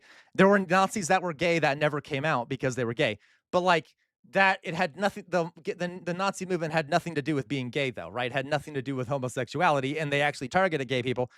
Okay. Received a few more comments than posts past, including, OMG, I'm gonna suck so much dick. Close your eyes and imagine being on a cruise ship with hundreds and hundreds of gay and lesbian conservatives, their friends and admirers, for 5 nights on the seas in the Bahamas for a fun vacation. So after Steve, his name is What Steve, the fuck Steve was that? posted a few more videos with that classic boomer selfie angle, ROC was finally able to secure another celebrity name on their roster. We've got none other than Ariel Scarcella, a self-described common sense queen and normal lesbian. Yeah, because Dollar Coin. remember, not like other gays. Ariel sees trans women as freaks and even men in dresses. Okay, guys, 1 second, pausing it here. Mithril's daughter is here. Mithril's daughter says, update on Mithril. They have had the surgery now and are recovering. They had a small pneumothorax, but have had it drained and are recovering nicely. Excellent. Very glad to hear it. Thank you for letting us know, okay? Mithril, guys, is back in surgery again, so that's why she's informing us this, okay? Despite having Willem's 5 o'clock shadow. You have no idea how much of a vocal stim that was for me once I learned how to tongue pop. She basically wants to be the lesbian version of, oh my god, what's her name? Gun Girl. Blonde Gun Girl? The one who shit her pants? What's her fucking... Caitlin Bennett. That's okay. Ariel wants to basically be the next Caitlin Bennett, but doesn't actually have the means to do so because the community she so desperately wants to be a part of doesn't see her as an equal human being deserving of rights. But she's trying her darndest with her little man on the street interviews, where she disingenuously interviews people that she knows she can get a rage bait reaction out of from all 224K of her. And guys, I've told you how after World War II, I think I've said this to you guys before. I'm going to repeat it because some of you may not have heard it. After World War II, after the concentration camps were liberated, there were like maybe 2 groups of people, criminals and one other group of people that the Allies did not take out of the camps immediately. And then instead of liberating from the camps, they sent them directly into German prisons. Do we know what those 2 groups were? Those were criminals and gay people. So they liberated the Jews from the camps, the communists, the socialists, all these other folks, and then they immediately took the LGBTQ folks and threw them back into prison. I'm not joking, because the idea here was that the German laws criminalizing homosexuality were passed legally, and therefore there was a right for these gay people to be in the concentration camps by law. And we probably should just, so they don't get to get freed from the camps. They get to get taken out of the camps and put directly back into prison. And it was only later in German history that they abolished the law criminalizing homosexuality. So imagine that. Imagine being a gay person where you have been trapped in a concentration camp to almost starve to death and you survive, and immediately you get thrown back into prison after you think your liberators are there to save you. So that's good. That's good. So just a note there. All right. Botted followers. But don't worry, guys. It's not all bad, because every now and again, she does feature true American heroes. Do you think we should get Kirk? Excellent. I should get Kirk. Glad to hear that about Mithril. Get Kirk. You shall get Kirk. Woo, get Kirk. Someone please show this bitch the Charlie Kirk beatboxer. Counting or not counting gang violence.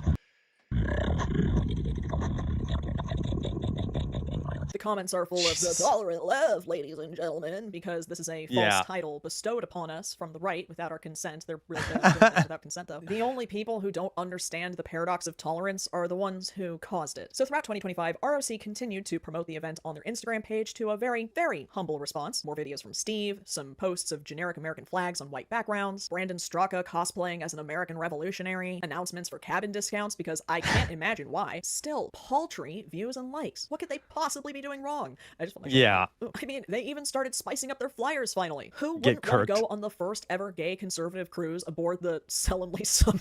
I guess these losers finally noticed that because they then generated a different AI image but without any text on it. Surely, no one will ever know, including the cruise's next... So guys, I'm going to sit down because, you know, I'm being lazy again, but to be honest, so obviously there's a notion that gay people are hypersexual, right? That gay people are hypersexual. And obviously it's not true. Gay people are people. But here's the thing, right? What does it mean to be gay? It means to have attraction, romantic and physical attraction, or one or the other to men between men and men, or women and women, right? So like it is a sexuality. It is about sex, and it is about attraction, and it is about things like that. Okay. So like, I really don't understand about love and like romance and sex. That's what it is. So yeah, a lot of conversations around gay folks have to do with sexuality, because that is what it is as an identity. It is that you are romantically and physically attracted to people of the same sex. So what the fuck is the point of like a gay cruise where like they're not allowed to express any kind of romance or sexuality? Like, it's kind of like, what? I don't understand it's kind of like the non-gay, like the don't be gay cruise, you know, just exist gay cruise around people who, you see what I mean? Like, what? Like, okay, I don't, anyway, I know that's a weird thing to say, and I'm not, and by the way, there's more, like, it's not just about sex and romance and stuff. There's like a culture that's developed around that, but that is what it is fundamentally. And it's just weird. It's like a contradiction. These are like, I don't know how you could call it really a gay cruise if they're like not prohibiting and shit. Right? I know, Sylvie, right? Obviously gay men are not hypersexual. But like, it's just, okay. Special guest, Melissa Vitelli. What frustrates me is that I didn't learn about Melissa Vitelli until... What, Matt Saigai? What do you want? After my Trump-tastic tattoos video. And lo and behold, she got a big old bright one in one of the most painful spots to get a tattoo. Oh my God, look at that. Okay, I got to tell you though, the design of this tattoo is cool. All right. I'm sorry, I have to say it. That like splattering effect is kind of cool. Not a fan of the tattoo though. Not a fan of the Trump shit on it. But that's kind of cool. Like the design is cool. But I'm kind of off topic here. Regardless, I don't like the tattoo. Would never get it. By the way, that's a very sensitive place. That's a very sensitive place to get a tattoo. Thank you, Jay Williams, right? The artist agrees. The artist agrees that, yes, it's cringe, but the splatter is cool, okay? See, I'm not just speaking out of my ass here. Or so I've heard. Anyway, Melissa is yet another MAGA micro-influencer who thinks trans people are predators, despite looking like the type to show up with a U-Haul the next morning. She rides Trump's and Israel's dicks harder than I've been riding Leon S. Kennedy's for the past few months. I mean, in my dreams. But if this woman can live in a fantasy world where her senpai notices her, then goddammit, so can I. I was always a Mets fan, but since they're stuck in Mom Donnie's balls, I'm gonna have to move to the Yankees now. Time to change that bumper sticker on the Subaru. So, yeah, perfect addition to this shit show. Surely, Melissa can get some asses in seats, right? Are you a conservative experiencing liberal fatigue like we all are? We are embarking on a 5-night, 6-day journey from Florida to the Bahamas on Celebrity Summit Cruise. And we Look at all the cat pictures behind her. Look at all the cat pictures behind her. They're all inclusive. That means all types of people are invited. Of course, as long as you all think and act and look exactly the same. Fucking pick one. There will be seminars, there will be conservative things to do. Conservative things to do? Oh like my what? God. Debate unprepared college students? Crash Grindr? Play games of Never Have I Ever? Crash Grindr, hilarious. There's also some guy named Todd Mendiola joining. Who's this bitch? Why is there never any actual video from inside these capsules as they're coming back from going to the moon? Oh boy. Did you know that Ellen DeGeneres was mentioned in the Epstein files over 900 times? There you Yeah, she was. Do you know your cult leader is in the files 38,000 times and some estimate over 1 million in the full unredacted version? How about that? Maybe talk about that too, you boot-looking closeted elder twink. This right here, amazing. Pete Hegseth scraps mandatory flu shots for U.S. service members. You just know Pete Hegseth is hear me out. Actually, in his case, Pete might be his hold me back. Exactly, Tater Tot. What does that mean? Conservative things to do? Are they gonna do slavery role play? Like they get to be slave owners and they have like what is a conservative thing to do? Like what does that mean? Are they gonna like have people dressed up like the homeless and they can like kick them and shit? I don't know what they mean by that. Uh are they gonna mass sexually assault children? Like what is a conservative thing to do? Are they gonna have a group of people on the ship pretend to be a rock and then start lobbing bombs at them from across the cruise ship? I'm not quite sure. Like what like, oh yeah, phrenology workshop?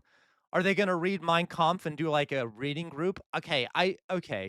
Um So now that ROC got the first ever are they gonna start burning crosses and dancing around them with white sheets? Like, okay. taxidermied lion on their all-star roster, they had just one more box to check. So our final special guest, because conservatives always need that useful token to be spent, is conservative... No, Matt Saigai, you're right. That's a fair point, Matt Saigai. Bombing is bipartisan. That's true. Okay. influencer Rob Smith. Oh, wait, sorry. He's influential, not an influencer. Sorry, Rob, you must identify with the label you were assigned when you decided to become a right-wing grifter. There's going to be everything that the gay and lesbian conservative space needs. I know that we love to talk our stuff online, but it is time for us to come together IRL. So to be entirely fair to Rob, so far he's the only one who actually provided a clear who, what, when, I feel dirty now because I'm wearing a tank top because I'm hot, and then like literally I'm hot, like not physically hot. I mean, I'm warm. It's warm in here, okay? And now he's wearing it, and I'm like, oh, that's a bad look. I look very much like I'm trying to be like him or something. Anyway, of the event, he didn't force any culture war buzzwords into his message. His content also isn't centered around rage baiting or triggering the libs or whatever, and he's a very well-spoken guy, which is why it's extra frustrating that he's just as much of a bootlicking pick-me simp as the rest of them. And then he complains about the lack of gay spaces in conservatism, as if all of his content isn't centered around not being like other gays or other black people. Granted, I can't really comment on the latter myself, but it is something I noticed when looking at his content. You wanna put a pin in this really quick before we move on to the main event. I've brought this up in videos before, and I know I'm preaching to the choir here, but I will say this. The reason gay conservatives exist, or gay transphobes for that matter, is because they think that it'll somehow save their skin. Part of that is out of... Yeah, because they're afraid they are internally homophobic. They fundamentally think that there's something wrong with them. They fundamentally view themselves as inferior to people that are not gay. So they need to find another group to demonize to lift themselves up as one of the good ones. You see what I mean? Like a lot of this, I think, goes back to trauma. A lot of these folks were traumatized, and they feel that the way to escape the trauma and the oppression they faced is by lifting themselves up, by putting others down, and by siding with their oppressors. Okay? A lot of them are just stupid, too. I got to tell you, a lot of them are just dumb because they're human beings, and doesn't matter if you're gay or straight, you can be dumb. But okay, I don't. All right, well, whatever. Fear, and to a certain degree that fear is valid, but they really think that if they can just prove to their oppressors that they're not like other gays, or hop on the culture war bandwagon to ruin the lives of the people who fought for their rights. Guys, okay, this is so true. How many people out here have heard, even gay people say, for those that are LGBTQ, you know exactly what I'm talking about, who goes like, I'm a masculine gay. You know what's annoying? Those like gays that are so obnoxious and like have really high pitched voices and stuff. That's so I hate that. I'm a more masculine gay. I don't like non-masculine gays, right? We're the like most of us are normal. I want to point out most of us are normal. Most of us don't have high pitched voices and shit. Who here has heard that? Who here has heard that? I would bet, no offense, that there are people in here who have even said that. A lot of straight people do that too. It's one of the most annoying things to me. A lot of older straight people will say like, oh, I like you, you're gay. Like, a lot of gay people are really obnoxious and like really high pitched voices and they act in a certain way, but like you seem really normal and stuff like that. Has anyone heard that shit before? Has anyone here heard that before? Like the idea of like normal gays and yes, there you go, LaCroix. There you go, LaCroix. They are one of the normal, exactly. Yeah, Matt Saigai, okay? Or LaCroix Bois, it's annoying when people complain about people that make being gay their whole personality. Yes, you've heard that before, okay? No, right, but no, right, Paul Squaw, right? No, isn't that funny, Paul Squaw? And I'm like, you think I'm normal? Well, you haven't seen anything yet, okay? Sometimes I feel I'm too masked to be straight, right? Okay, and guys, I'm not blaming anyone in here who has possibly done that, right? But that is a common talking point you hear, and what is that? That is internalized fear, right? It is fear of if you're a gay person, of like being painted as, you know, as being kind of out there and being seen by society because those folks are more visible. All right. And so then you side with the oppressor and are like, oh, don't worry, I'm not like these other gay folks. Okay. Yeah, Nas, you've heard it many times. Okay. You've heard it many times. Exactly, Matt Saigai. Why do you have to talk and behave like women? And guys, I cannot count the number of times I've heard this in my life. Sometimes it's directed at me. Sometimes it's directed at me. And it's just, and it really blows my mind. Okay. When I hear that, because it's like you think that I'm not gonna support the people that are the other folks that are gay just because they act differently than me. Yeah, they're gay. They can, who the fuck cares if they have a high voice or like you know, and that doesn't mean that I'm not that way. I'm just saying like just because they might present differently, there's who cares, right? They, all gay folks are anyway. It's a weird form of an internalized misogyny, okay? And if you ever go on a gay dating app, you will see gay people that are like mask for mask. I don't, or they will, and that's hey, I get it, but like you will hear gay people say things like, you know, no effeminate people, no femmes. Like really, they hate it. They don't like gay people that are that way. Um, it's interesting. So it's kind of within the gay community and also from straight people who don't understand how homophobic that is. Okay. Who cares if someone has a high voice? Who cares, right? Right to do stupid shit like this in the first Exactly, place. Matt Somehow Saigai. they'll find acceptance amongst other Republicans. But here's the thing. It doesn't matter if you're the most chaste, straight-passing, sexless, milquetoast Dennis Prager lookalike on the planet. It doesn't matter if you're the most offensively stereotypical lisping queen on the streets of West Hollywood. There we go. People who vote against your civil rights and spend time and energy and taxpayer dollars on smear campaigns against you inherently view you Exactly, as Azul. Underrated. It's also a way to separate from the gays. I'm not like them. They are girly. I'm a manly man. Correct, okay? They do not see you as an equal human being deserving of those rights. This is why we have— And by the way, guys, for other people too, that idea of like separating effeminate people from not effeminate people is also misogynistic, okay? There's an element there of like being effeminate is worse, right? It's also, by the way, misandrous. It's also forcing men. It's saying that men have to act in a certain way. You're not truly a man if you're not masculine, okay? But it's also misogynistic. The idea that like being effeminate is like worse or whatever, okay? Whatever that means to be effeminate. So it's a weird mix of things. Have pride in the first place. The whole point is to celebrate being unapologetically yourself in a world that criticizes, condemns, and sometimes criminalizes your very existence. Sigh. Anyway, back to the cringe. So with this all-star lineup finalized, the months leading up to this cargo shorts convention were spent promoting the hell out of it, sort of. More boomer angle videos from Steve, influencers training for the mental gymnastics needed to justify this to their audience, and, of course, more AI flyers. Like this one that literally says Predis.ai at the top. I guess they realized leaving the watermark in was tacky. Kind of like when you leave a price tag on a birthday present. No. So body swap, thank you for bringing this up. And I've said this before on stream, but I'll say it again now that you reminded me, body swap. Body swap says, I had a guy found out I wasn't white and he dropped all interest. Love it in the LGBTQ community. Guys, come on. There are people in here that are people of color that are gay or are LGBTQ, and you know exactly what body swap is talking about. You know exactly. I've said this before, guys. Now, Boston, I lived in Boston. Boston is a pretty racist city in a lot of ways, obviously, but this happens everywhere in the country, I have found, in different cities I've been to. Now, I am not a big clubber. I never have been, but I used to go to clubs once in a while, and you go to a club in Boston, and that you can see it on the dance floor. You can see a racist setup and a body image setup on the dance floor. In the middle of the floor, you will see muscular, shirtless white men and maybe a few muscular black men, not many. Then there will be a layer on the outside of them of not as muscular men. You get some more people of color who are more muscular, shirtless and dancing. And then on the outside of that, you will start to see the bigger men, white and people of color, and then on the final ridge will be a lot of people who are not white.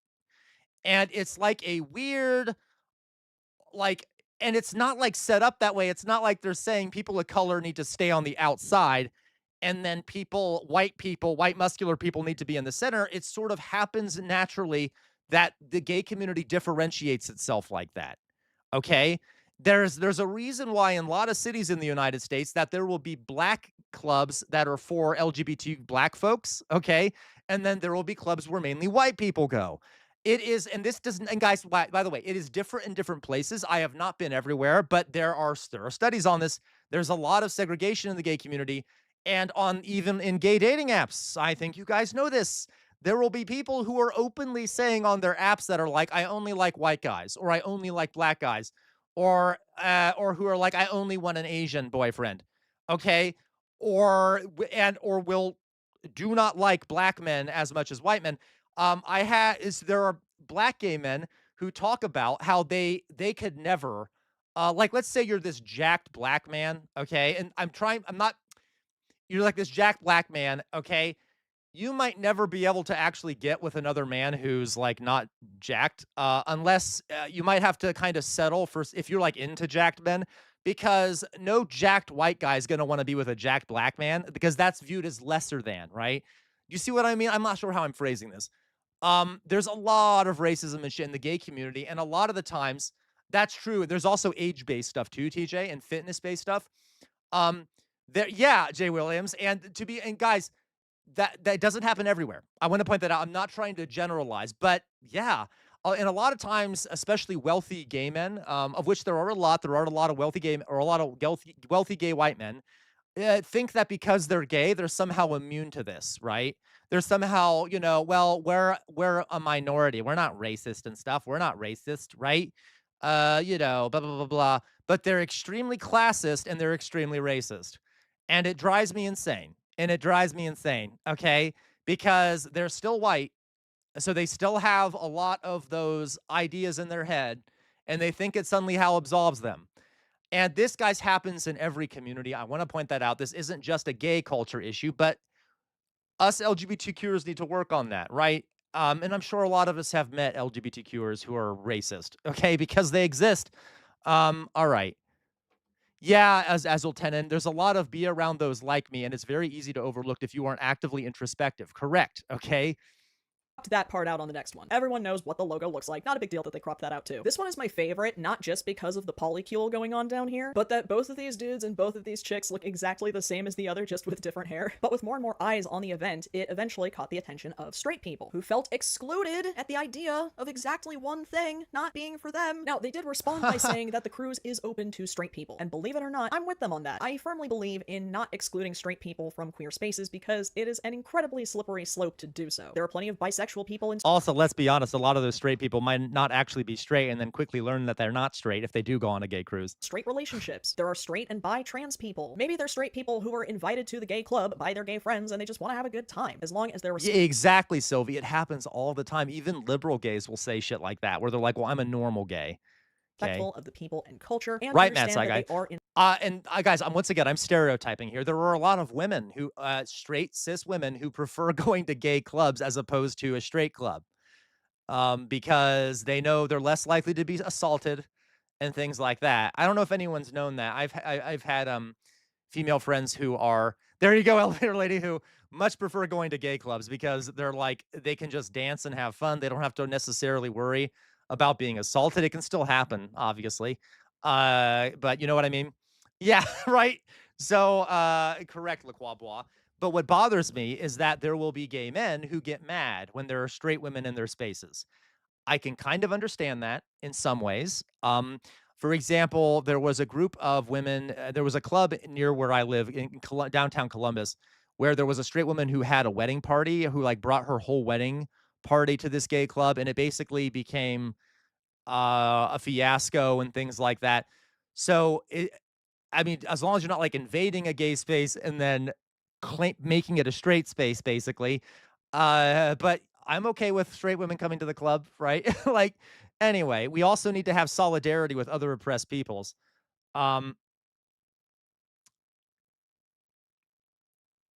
Exactly, elevator lady. You go with other gay people, right? Don't just like burst into other people's space. All right. All right. someone else's house, that is totally fine. The disconnect But here, don't though, worry, guys. If you're a gay guy at a gay club, you can still be assaulted, okay? is that this is a gathering centered around an identity, but an identity by choice. There you go, You can't Paul choose Squall. your sexual orientation, but you can choose your political affiliation. This event isn't being held to celebrate queerness. It's to meet other people that you can make racist jokes with. That is what they mean by People who didn't think like we think. Coffee with Gays got invited to do all the interviews on a conservative gay cruise called Right of Center Events with a whole bunch of conservative gay. Do they know that I'm an independent, registered independent? Is that allowed? Yes, it's totally allowed. Actually, you don't even have to be conservative to go on a cruise. Be an independent, be whatever you want. This is peak. Sorry, look at the giant thing behind him. It's hilarious. Just a bunch of like-minded people. This guy's face has been killing me this whole time. The big day is finally here. The first ever gay and lesbian conservative cruise, brought to you by Right of Center Events, is about to change the game for gay conservative spaces. I know. No, oh my God, Matt Saigai. Yes. Matt Saigai says, I've had straight men who were like, oh my God, this dude is hitting on me and getting very touchy. I feel so uncomfortable. Isn't that so funny, Matt Saigai? Whenever okay, oh my God, I've experienced this too as a gay man, right? I've told this to you guys before. I'll be around a straight guy who doesn't know I'm gay, and then when he finds out I'm gay, he suddenly gets very nervous, and it will say things like, as long as you don't hit on me, bro, as long as you don't hit on me. And there will be straight men who get very offended when other men are touchy with them, or and things like that. And it's kind of like, exactly, Matt Saiga. It's kind of like, that's interesting. You know how it feels when a man does that to a woman? Okay, that you're feeling exactly how that feels, right? Do we understand now what it's like when you're a woman and there are people like constantly hitting on you, getting touchy, and won't leave you alone? That might, and I'm not excusing it. If a gay guy does that to a straight guy, hands off, okay? Get away. Don't do that. Leave that person alone. But like, hilarious how like it is. Exactly, Gwen. It's your straight woman and it happens. Like, hilarious. It's kind of like, back up. That now you know how it feels. I will say this though, guys. There are gay men who think that by the fact that they're gay, it's okay to touch other women and get very handsy with them, not necessarily in a sexual way, but like they think that like, oh, she's straight, we're like on the same level here. She knows I'm not a threat. I can go up to her. I can touch her a bunch. I can like say she's beautiful and say these things to her. Just be careful with that. Okay. That can still be assaulty. All right. Not everyone wants to be touched randomly, even if you're a gay man. And that's kind of a privileged position to be in, that you're okay with just walking up to a straight woman and doing that. So you see what I mean? Just be careful with that too, okay? You might have good intentions or whatever, but that you don't have the right to go up and start touching anyone. Straight woman, gay woman, see what I mean? Okay? All right.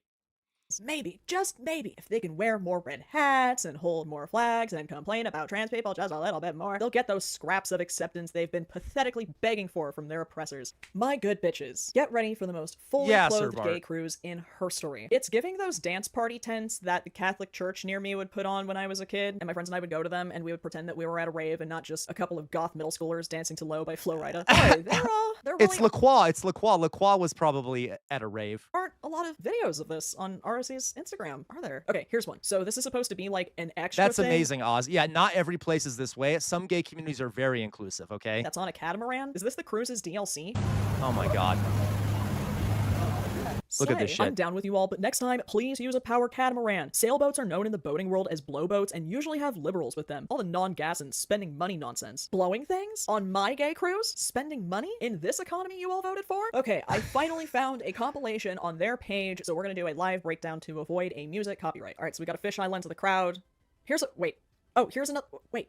Why are these clips only like half a second long? I'm here for a recap, not a reflex test. There's this twink who noticed there's a camera but doesn't know how to vogue. Lots of knock off the cost shirts. Oh, finally, something sparkly. I was about to crash out if I didn't see a single I was about to say, this is like such a pathetic gay cruise. Where's all like the colors and all the joy and all the celebration of life? Okay, that's one of the things I love about gay culture, I guess you could say, is it's a celebration of life. It's an acknowledgement that you're a human being and you can be a human being. You're in a space where you can be yourself, you can be human, you can celebrate who you are, okay? And like, this is so sad looking, right? Like, where's the gay a lot of gay folks, guys, are all about like celebrating humanity. They really are. and celebrating who you are. And to a point where it's kind of cheesy, like a lot of mainstream stuff, is all about like celebrate who you are and stuff, but it's true. And if anyone who has been in a queer space, you can feel that. There's a lot of love in those spaces. Okay. If you go to a drag show, a lot of love in those spaces. It doesn't matter who you are. There's a lot of love in those spaces. Okay.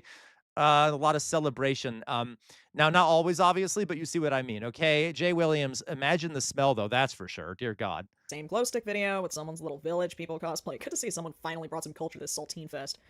Here's a slideshow of some shareholder meetings and oh, a clock wipe. Oh man, I haven't seen one of these bad boys since the days of Windows Movie Maker. Oh, the memories. Oh, there's another clock wipe. I am being fed well today, you guys. More shareholder meetings. Oh my God, Some lady shareholder who looks meetings. Like That's very against drag queen story time is here. Kind of looks like she's filling the role of a drag queen. All right, so these folks seem to be having a pretty fun time, but don't take my word. Wait, are there no drag queens on this cruise? What a crime against humanity. For it. Here are some real testimonials from the event, allegedly. Never thought a cruise could be this fun. Favorite cruise ever. Right of center is right on. A+ event. And to close out our recap. That sounds all fake. Those all sound like made up comments. We've got a few more shots of our lucky plucky travelers, and of course, a flyer for the 2nd annual gay and lesbian conservative cruise getaway on none other than the celebrity slit. I think it's high time we checked in with our influencers, don't you agree? Let's start with Rob. Rob, how you doing, buddy? It's actually a very diverse movement. You've got people that will wear t-shirts that says like right. Prison 2016. They'll wear Trump 45, 47 hats. They'll wear MAGA hats. Like they're super into like the online MAGA thing. But also you have people that are just chill Republican conservatives. Exactly. Just because they all voted for the same dude doesn't mean they're all crazy, right? Just because they voted for him and support all his Jay policies Williams, and what the actively fuck? are in their own community doesn't mean they aren't cool and fun to hang out with. See, this is the kind of diversity that the woke left just doesn't understand. Gay conservatives blend within just basically mainstream straight world probably better than a lot of the Alphabet Mafia does. Right. That's what it means to be a gay conservative. To look and act exactly the same in this diverse free marketplace of ideas. To blend in with normal society. Yes, because to blend in. The more they'll accept. You're right, Philly Cheese. Chill Republican conservatives is an oxymoron. And it's all about blending. And that's my point, guys. What is the point of the gay culture if you're going to be blending in? You know what I mean? Like, the whole point of like gay culture is to be a space where you can be yourself and not be mainstream culture, okay? Or what, like the heteronormativity. It is gay culture is about trying to develop spaces where heteronormativity isn't the rule, okay? Where it isn't being ruled by heteronormative norms. So why the fuck would you even want to? Okay, I don't get it. Does, right? We've got about a third of this boat, so there are straight men and women and kids and all that stuff. I'm sorry. Mary, did you just say a third of this cruise is straight? A third. Okay, well there's a little fact there that kind of ruins it. 1 in 3 people, 33%. Trump's current approval rating on this, the first ever gay and lesbian conservative cruise. A third. Again, I don't mind straight people being in queer spaces, but you're making an awfully strong argument for gatekeeping. People want to have their cocktails, party, have a little bit of fun, but it's not crazy. There's not puppy masks and 100 genders. We get it, Rob. You aren't like who. Oh my God. Yeah, like, yeah. Other gays. He's doing the thing. He's doing the thing. We're not like the crazy gays, right? We don't wear those puppy masks or anything, right? By the way, nothing wrong with pup play. Pup play's a great fun time, okay? Nothing wrong with pup play. But like, what? Okay. Jesus. Is your authentic self, like constantly having to explain what you aren't. Let's check in with Brandon Straka. He's not talking about it at all. Not on his page, not on the ROC page, nothing. Exactly. Okay. Nothing wrong with right, puppy Todd, masks, love this okay? little Steinmart. For those who don't know what pup play is, right?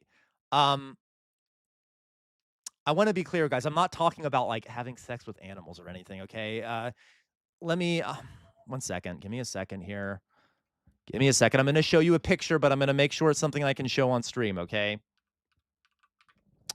Now, and I'm going to explain something, partially. All right. Okay. Here, this is a good image. Okay. And I want to be clear here,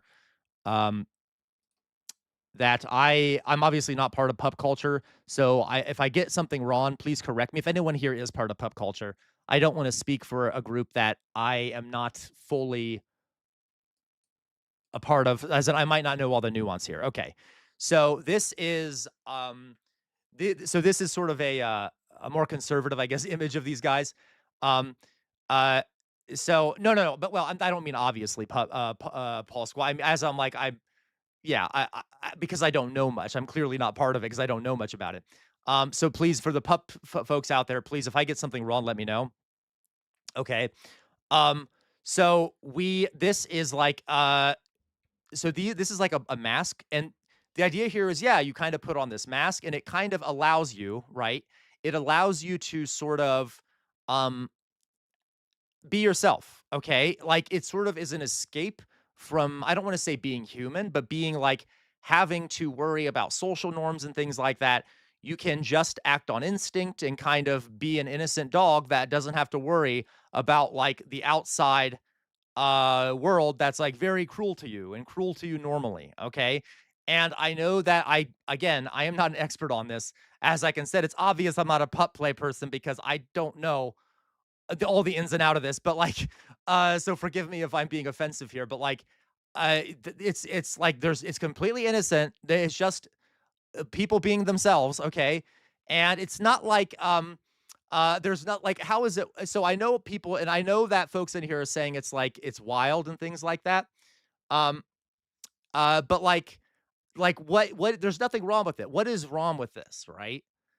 It is, you have to understand, like, especially people with a lot of trauma and stuff, and I'm not saying that, like, all people who do pup play have a lot of trauma, but it's sort of a way of doing escape, okay? It's very escapist. So that's pup play, and, it is kind of furry-ish, Paul Squaw, it is furry-ish, okay? But, like, they're not hurting anyone, okay? They're not hurting anyone. Yeah, okay? And, okay. So, whatever the case may be, that's pup play. Alright, let's go on.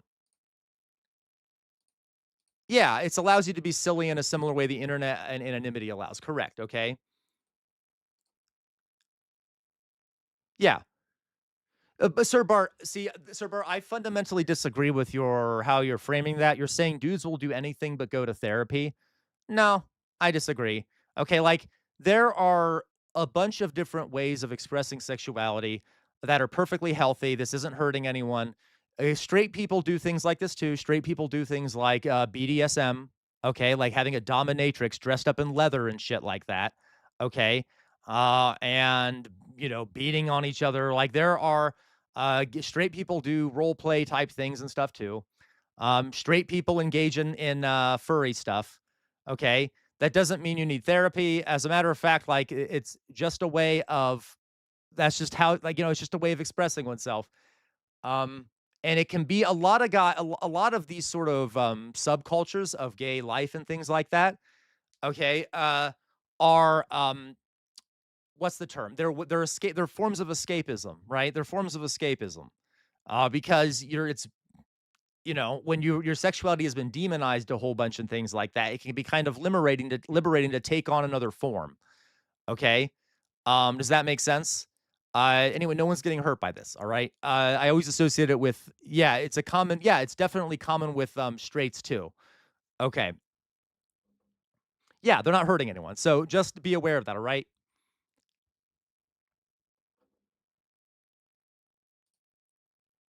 Okay. Let's go on here. All right. Where'd I put this shit?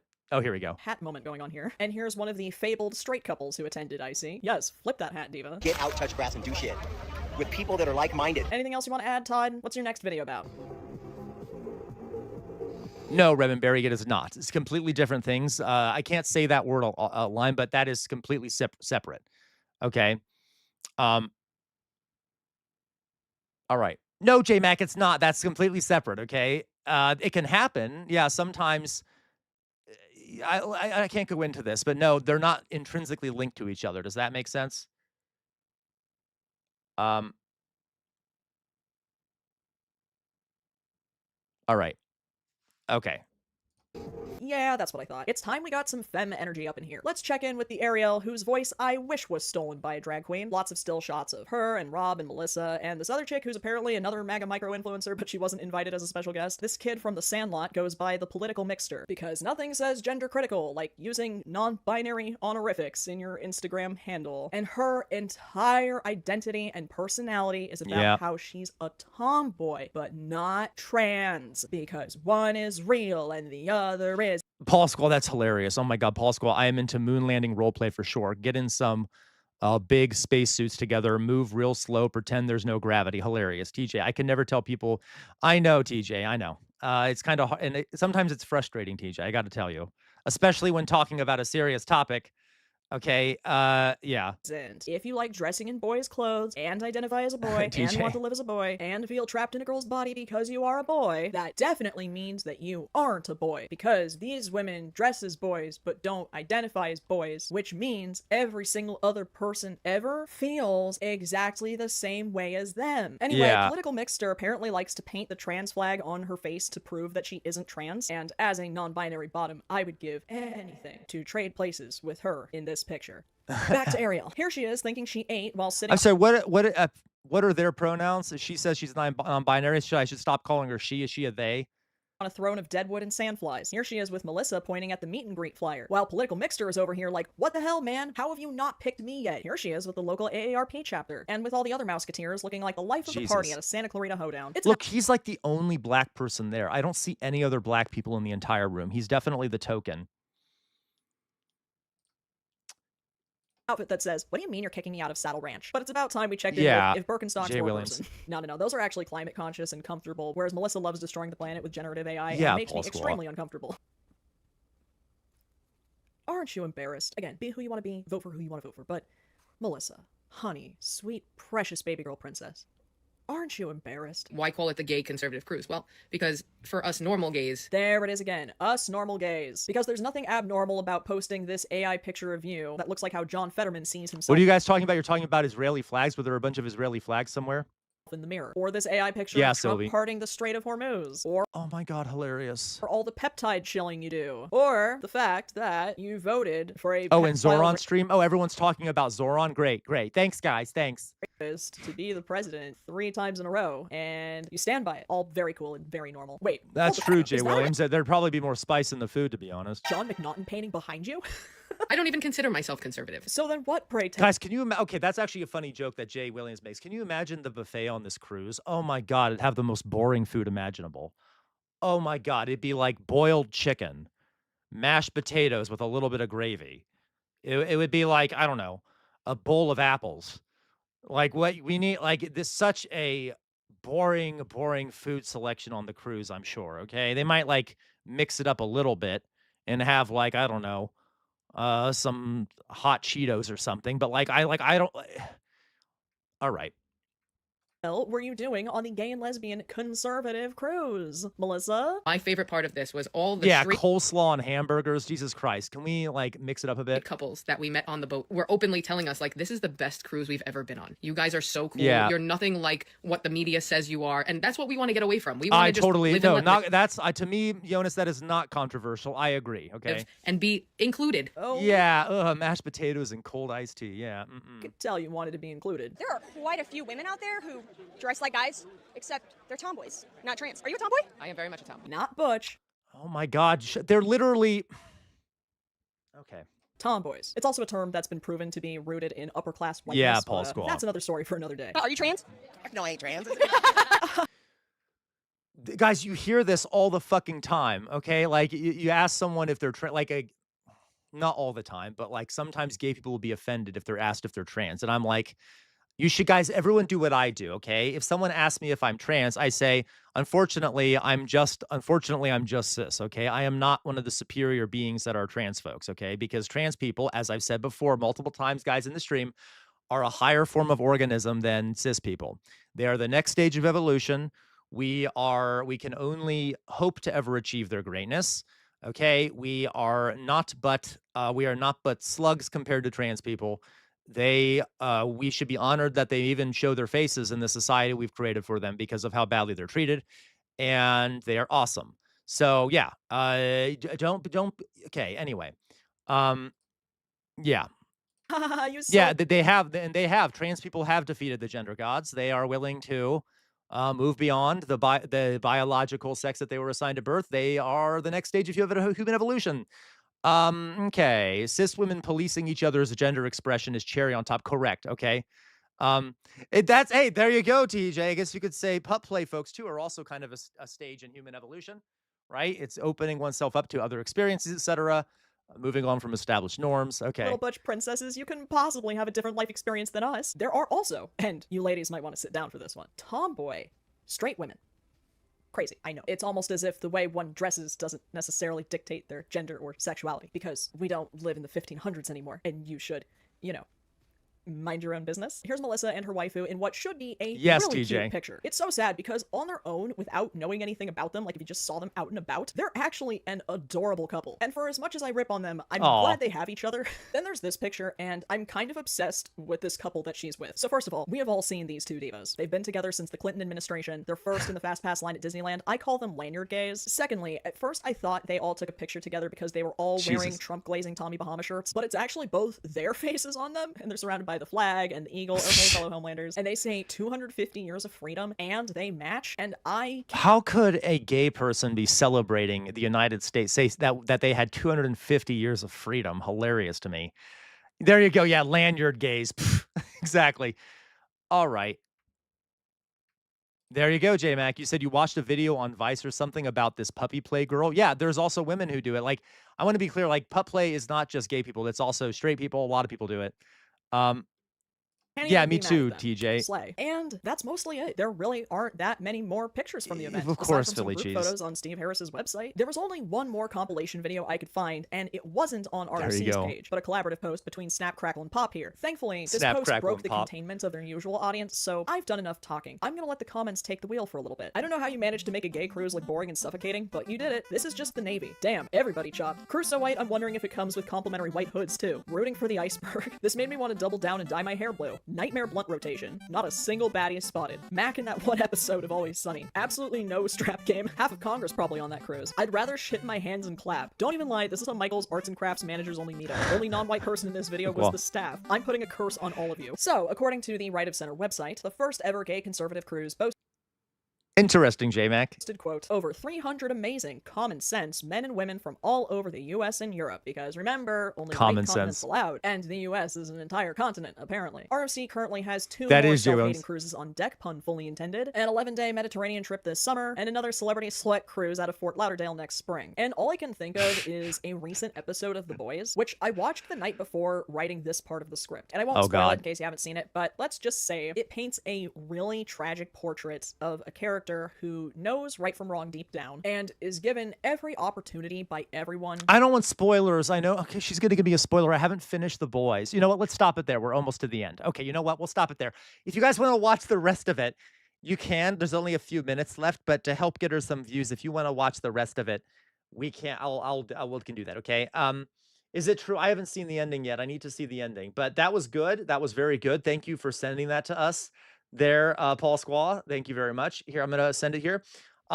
So you know, overall, guys, you know, let people do what they want to do. Who the fuck cares? As long as they're not hurting anyone else. And why the fuck, you know? And by the way, people are humans from any group on Earth. Okay, no one is perfect. There are gay people who are not the best people. Okay, and who are racist and homophobic. You can be gay and homophobic, by the way. Shocking. You can be black and anti-black racist. Okay, you can be, I don't know. You can be a woman and be misogynist. Okay, there's like, okay. Anyway, all right. TJ, is that the show that the IDF soldier? Honestly, I don't know. TJ, I don't know. Is there part of that? I don't know. Okay. So when they're intimate together, does that mean that? No, it's not J-Mac, because it's not a real animal, right? Okay. Just like how Sam is gay and homophobic. What the fuck do you mean, Matt Saga? I hate you so much. Frenchie is former IDF. Oh, I didn't know that. I literally didn't know that. Okay, so the guy that plays Frenchie is former IDF. Interesting. Okay. Oh, that sucks. Okay, that sucks. It's such a good show, though. It's such a good show. Okay, whatever. I hate all of you. Okay. Why are there women expressing themselves? Oh, I know, Sylvie. Correct. Okay.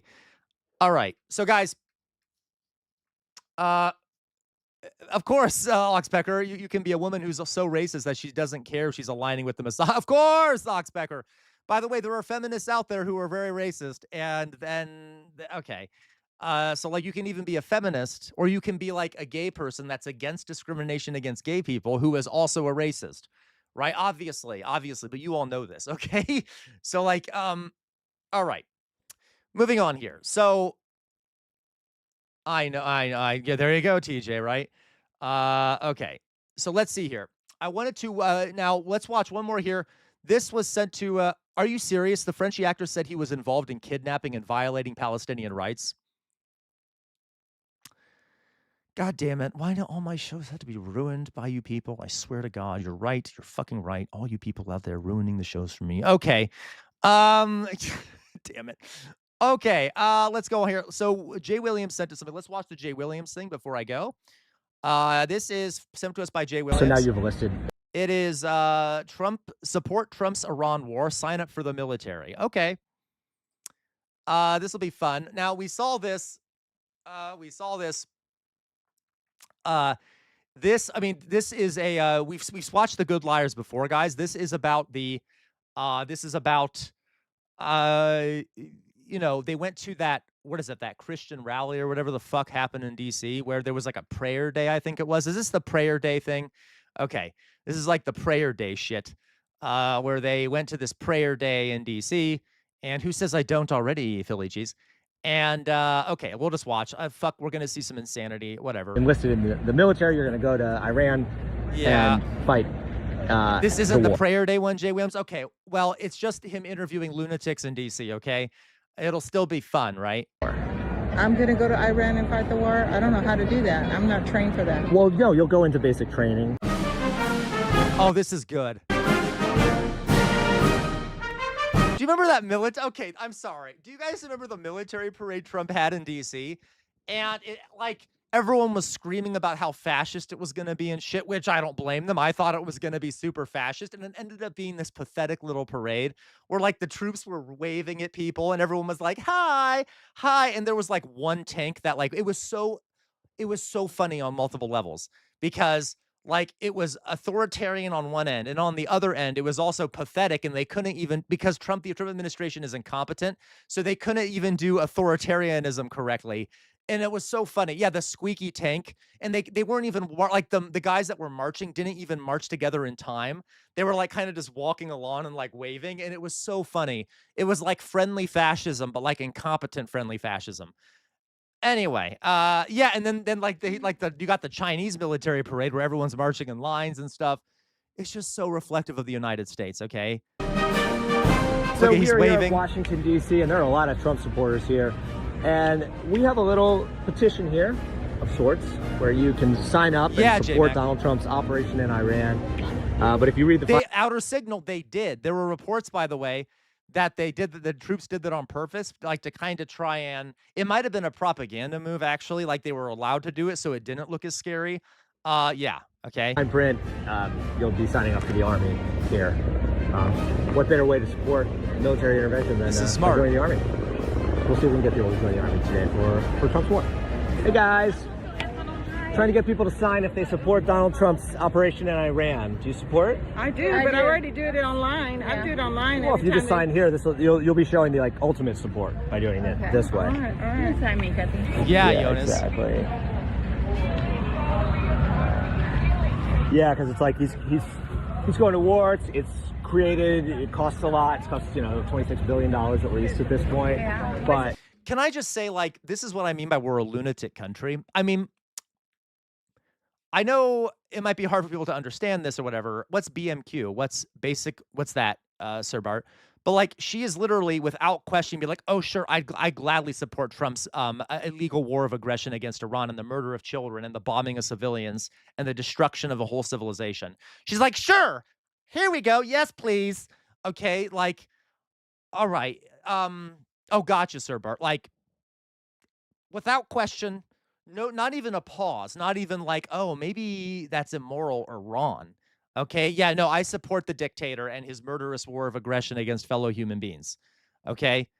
No, I'm not going to. Everybody else. Yeah, buy in, do some more stuff too. And we've been saving money by cutting down on some expenses. They never do. And it's not the war. It's great. Yeah. I mean, this is like quite a sacrifice you all are taking, and I really appreciate it. Yeah. This is going to really help the operations there, just having more people, it's going to be great. So I really appreciate it. And this is important because you all are, you're putting your money where your mouth is. You're not just saying you support, you're not just signing a petition, you're getting into the... Now, this is sort of, I will say, this is sort of a lib take, okay? He's trying to embarrass them by making them shocked when they sign up for the military to go fight the war.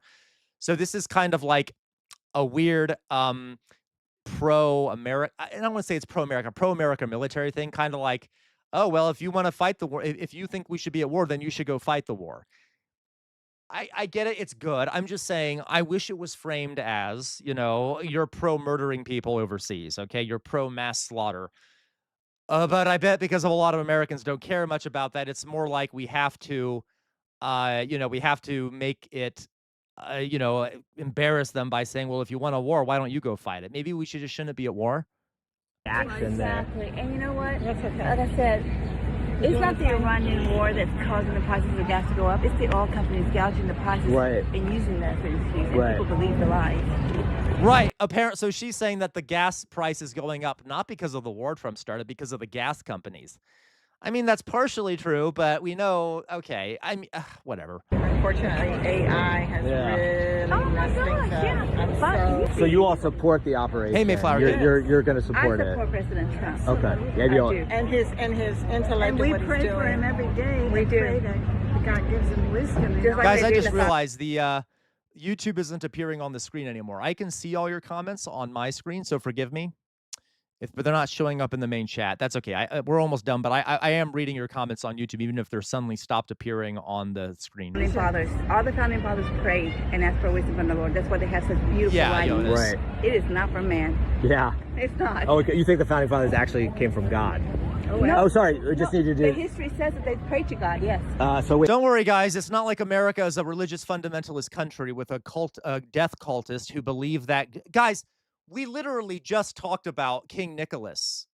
Okay, fair. We literally just talked about King Nicholas. No, you're right, TJ.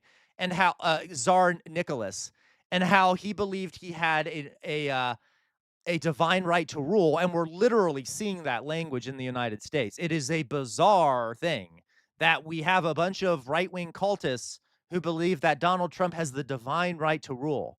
And that the founding fathers had a divine right to rule. Boy, is that a step back in time. Jesus Christ. And then we go on to accuse places like Iran of being a religiously fundamentalist. Okay, like as a historian, it is so fucking weird to me. It's like a step back in the past. I don't... Okay, Who is... I'm Catalina. Okay, amazing. Catalina, awesome. I think this will fit. What are you doing? Yeah, look, well, the founding fathers, by the way, were mainly deists, which for the time is basically an atheist. There were almost no atheists, okay? Deist is about as close to an atheist as you would get at the time of the founding fathers. So, yeah. Is this going to fit? Yeah, fit. What do you want me to do? What do you want me to do? Oh, no, well, it just said...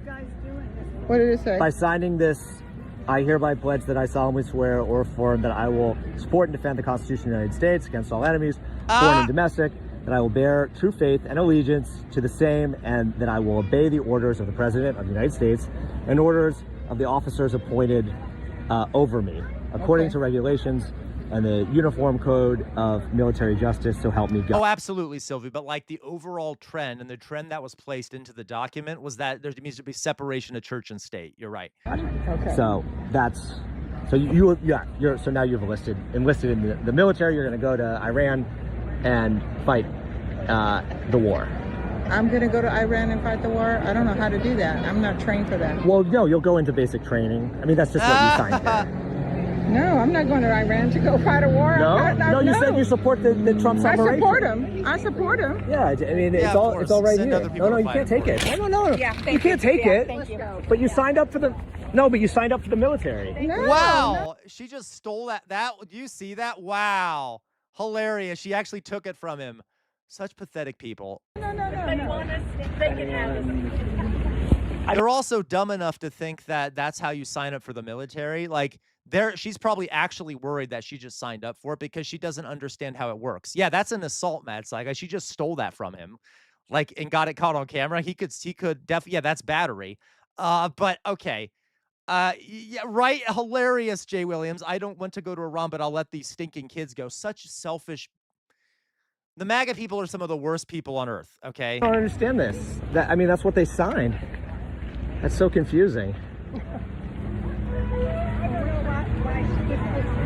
This is so good. This is great, Jay Williams. All right, well, I mean, that was an interesting response. I thought people supported Donald Trump's operation in Iran, the war, but I guess they don't. That was good. That was really good, okay? Thank you, Jay Williams. I love that. Okay.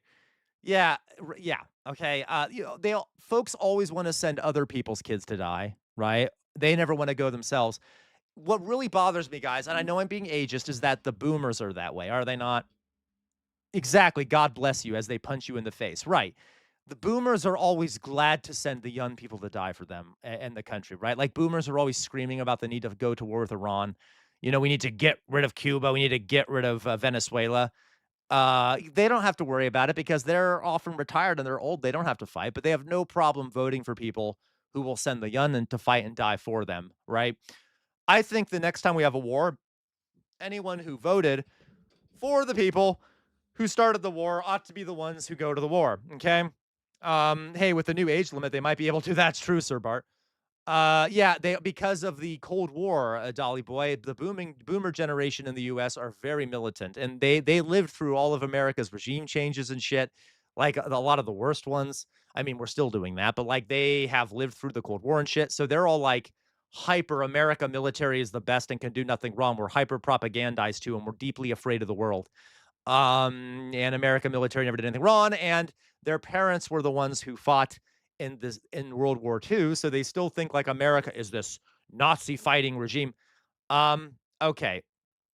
No, seriously, Philly Cheese, you're not wrong. Boomer Americans are sociopaths. I am not joking. A lot are. They really are, and it's disgusting, okay? They have such a lack of empathy for people that aren't themselves. It really is gross. A lot of them. Not all of them, but like a lot of them. Philly Cheese, Boomer, yeah. All right. So thank you so much for that, Jay Williams. You have a lot of other videos that you've put there. We'll have to watch those too, Jay Williams. Okay, guys, I'm going to put my face up. All right, all. So, where the fuck is my face? I need to figure out this goddamn transition bullshit. Jesus Christ. Dear God. Okay, hi, guys. So, I am going to go now, all right? Tomorrow, I will be streaming, and we might have a special guest this weekend on the stream. We'll see. I might bring a special guest to one of our streams. So we'll see about that. We might get to see Irann on one of the streams. We'll see about it. But I'm going to go for now, and then tomorrow I'll do my stream. I might not be able to do stream as long as tomorrow because I'm trying to give my mouth a break, okay? I'm trying to give my mouth a break, so I might not stream as long as I do as normal tomorrow, but I will stream tomorrow. And we will. Okay. So what was I going to say? Thank you, Jay Williams. You too. Okay. All right. I love you all very much. Thank you for watching. Let me do my little bit here. I'm going to send you all to somewhere on Twitch, okay? I'm going to send you all to somewhere on Twitch. Let's see who we have on here. Twitch.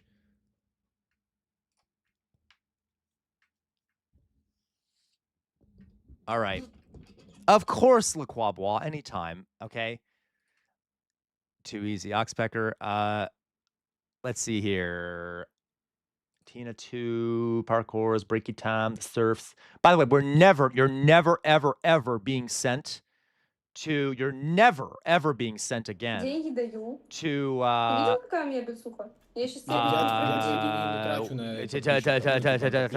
what's his name? Hassan. Fuck him. Okay.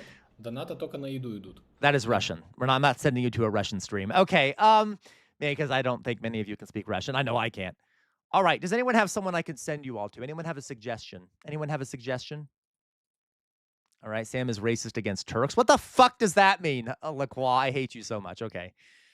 All right. Anyone have a suggestion for who I can send you to? No, I'm never going to send you to Hassan again. He's a traitor. Okay. All right.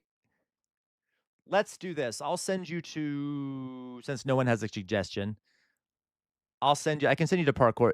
DJ Muel? Okay, DJ Muel. Thank you. Oxpecker, you always have the best recommendations. DJ Mule, better than Matt Sai, guys. Okay, so let's see here. DJ Mule. He's got free oh, yes, we're going to send it to him. He has like a free Palestine thing. He has 7,000 followers. Let's do this. Let's do him. By the way, folks, I want 7,000 followers. Tell your goddamn friends to come to the streams, okay? It's okay. We're growing fast. We're fine. I'm just a jealous POS. Let me see here. Copy that. All right, guys. So I'm going to do this raid. And in the meantime, let me... Okay. First of all, guys, what am I going to say? I'm going to say free Palestine. Thank you, Azul, okay? Free Palestine. Free Palestine. Second of all, never stop resisting. The easiest way to resist is to think for yourself. Free Palestine, free Sudan, free Ukraine, free Iran, free the Congo, free Cuba, free Venezuela. There's a lot of places that need to be freed, okay? A lot of places that need to be freed. Second of all, never stop resisting. The easiest way to resist is to think for yourselves. The easiest way to resist is to think for yourselves. That includes when you watch me. I'm not perfect. I make mistakes. See what other people are saying. Don't get caught in an information silo, okay? Because the easiest way to resist is to think for yourselves. We're living in a fascist moment in this country and in other countries like the UK. Fascism thrives in an environment where people have lost faith in their democratic institutions because they're no longer providing what people need. We need major reforms and revolutionary change in this country. You cannot stand in the center. If you stand in the center, the fascists will walk all over you. Do not be a slug. Do not let the fucking fascists walk all over you, okay? They're the slugs. They're the disgusting human beings. They should be trampled underneath your feet. On the wall behind me is a sword. The name of that sword is Chainbreaker. It has been passed down in my family for many years, and it is thought to have been responsible for the death of 7 slave owners. Why do I have it back there? I have it back there to remind everyone that my ancestors made major sacrifices for some of the things we have today, some of the rights we have, and some of the freedoms. Please do not let their sacrifice go to waste, folks. Please, please, please. And always, always fight for a better future. And I love you all very much, folks. I'm about to start the raid. Let's go. If you're over on Twitch, the raid is begin. Okay, he doesn't allow raids. God damn it!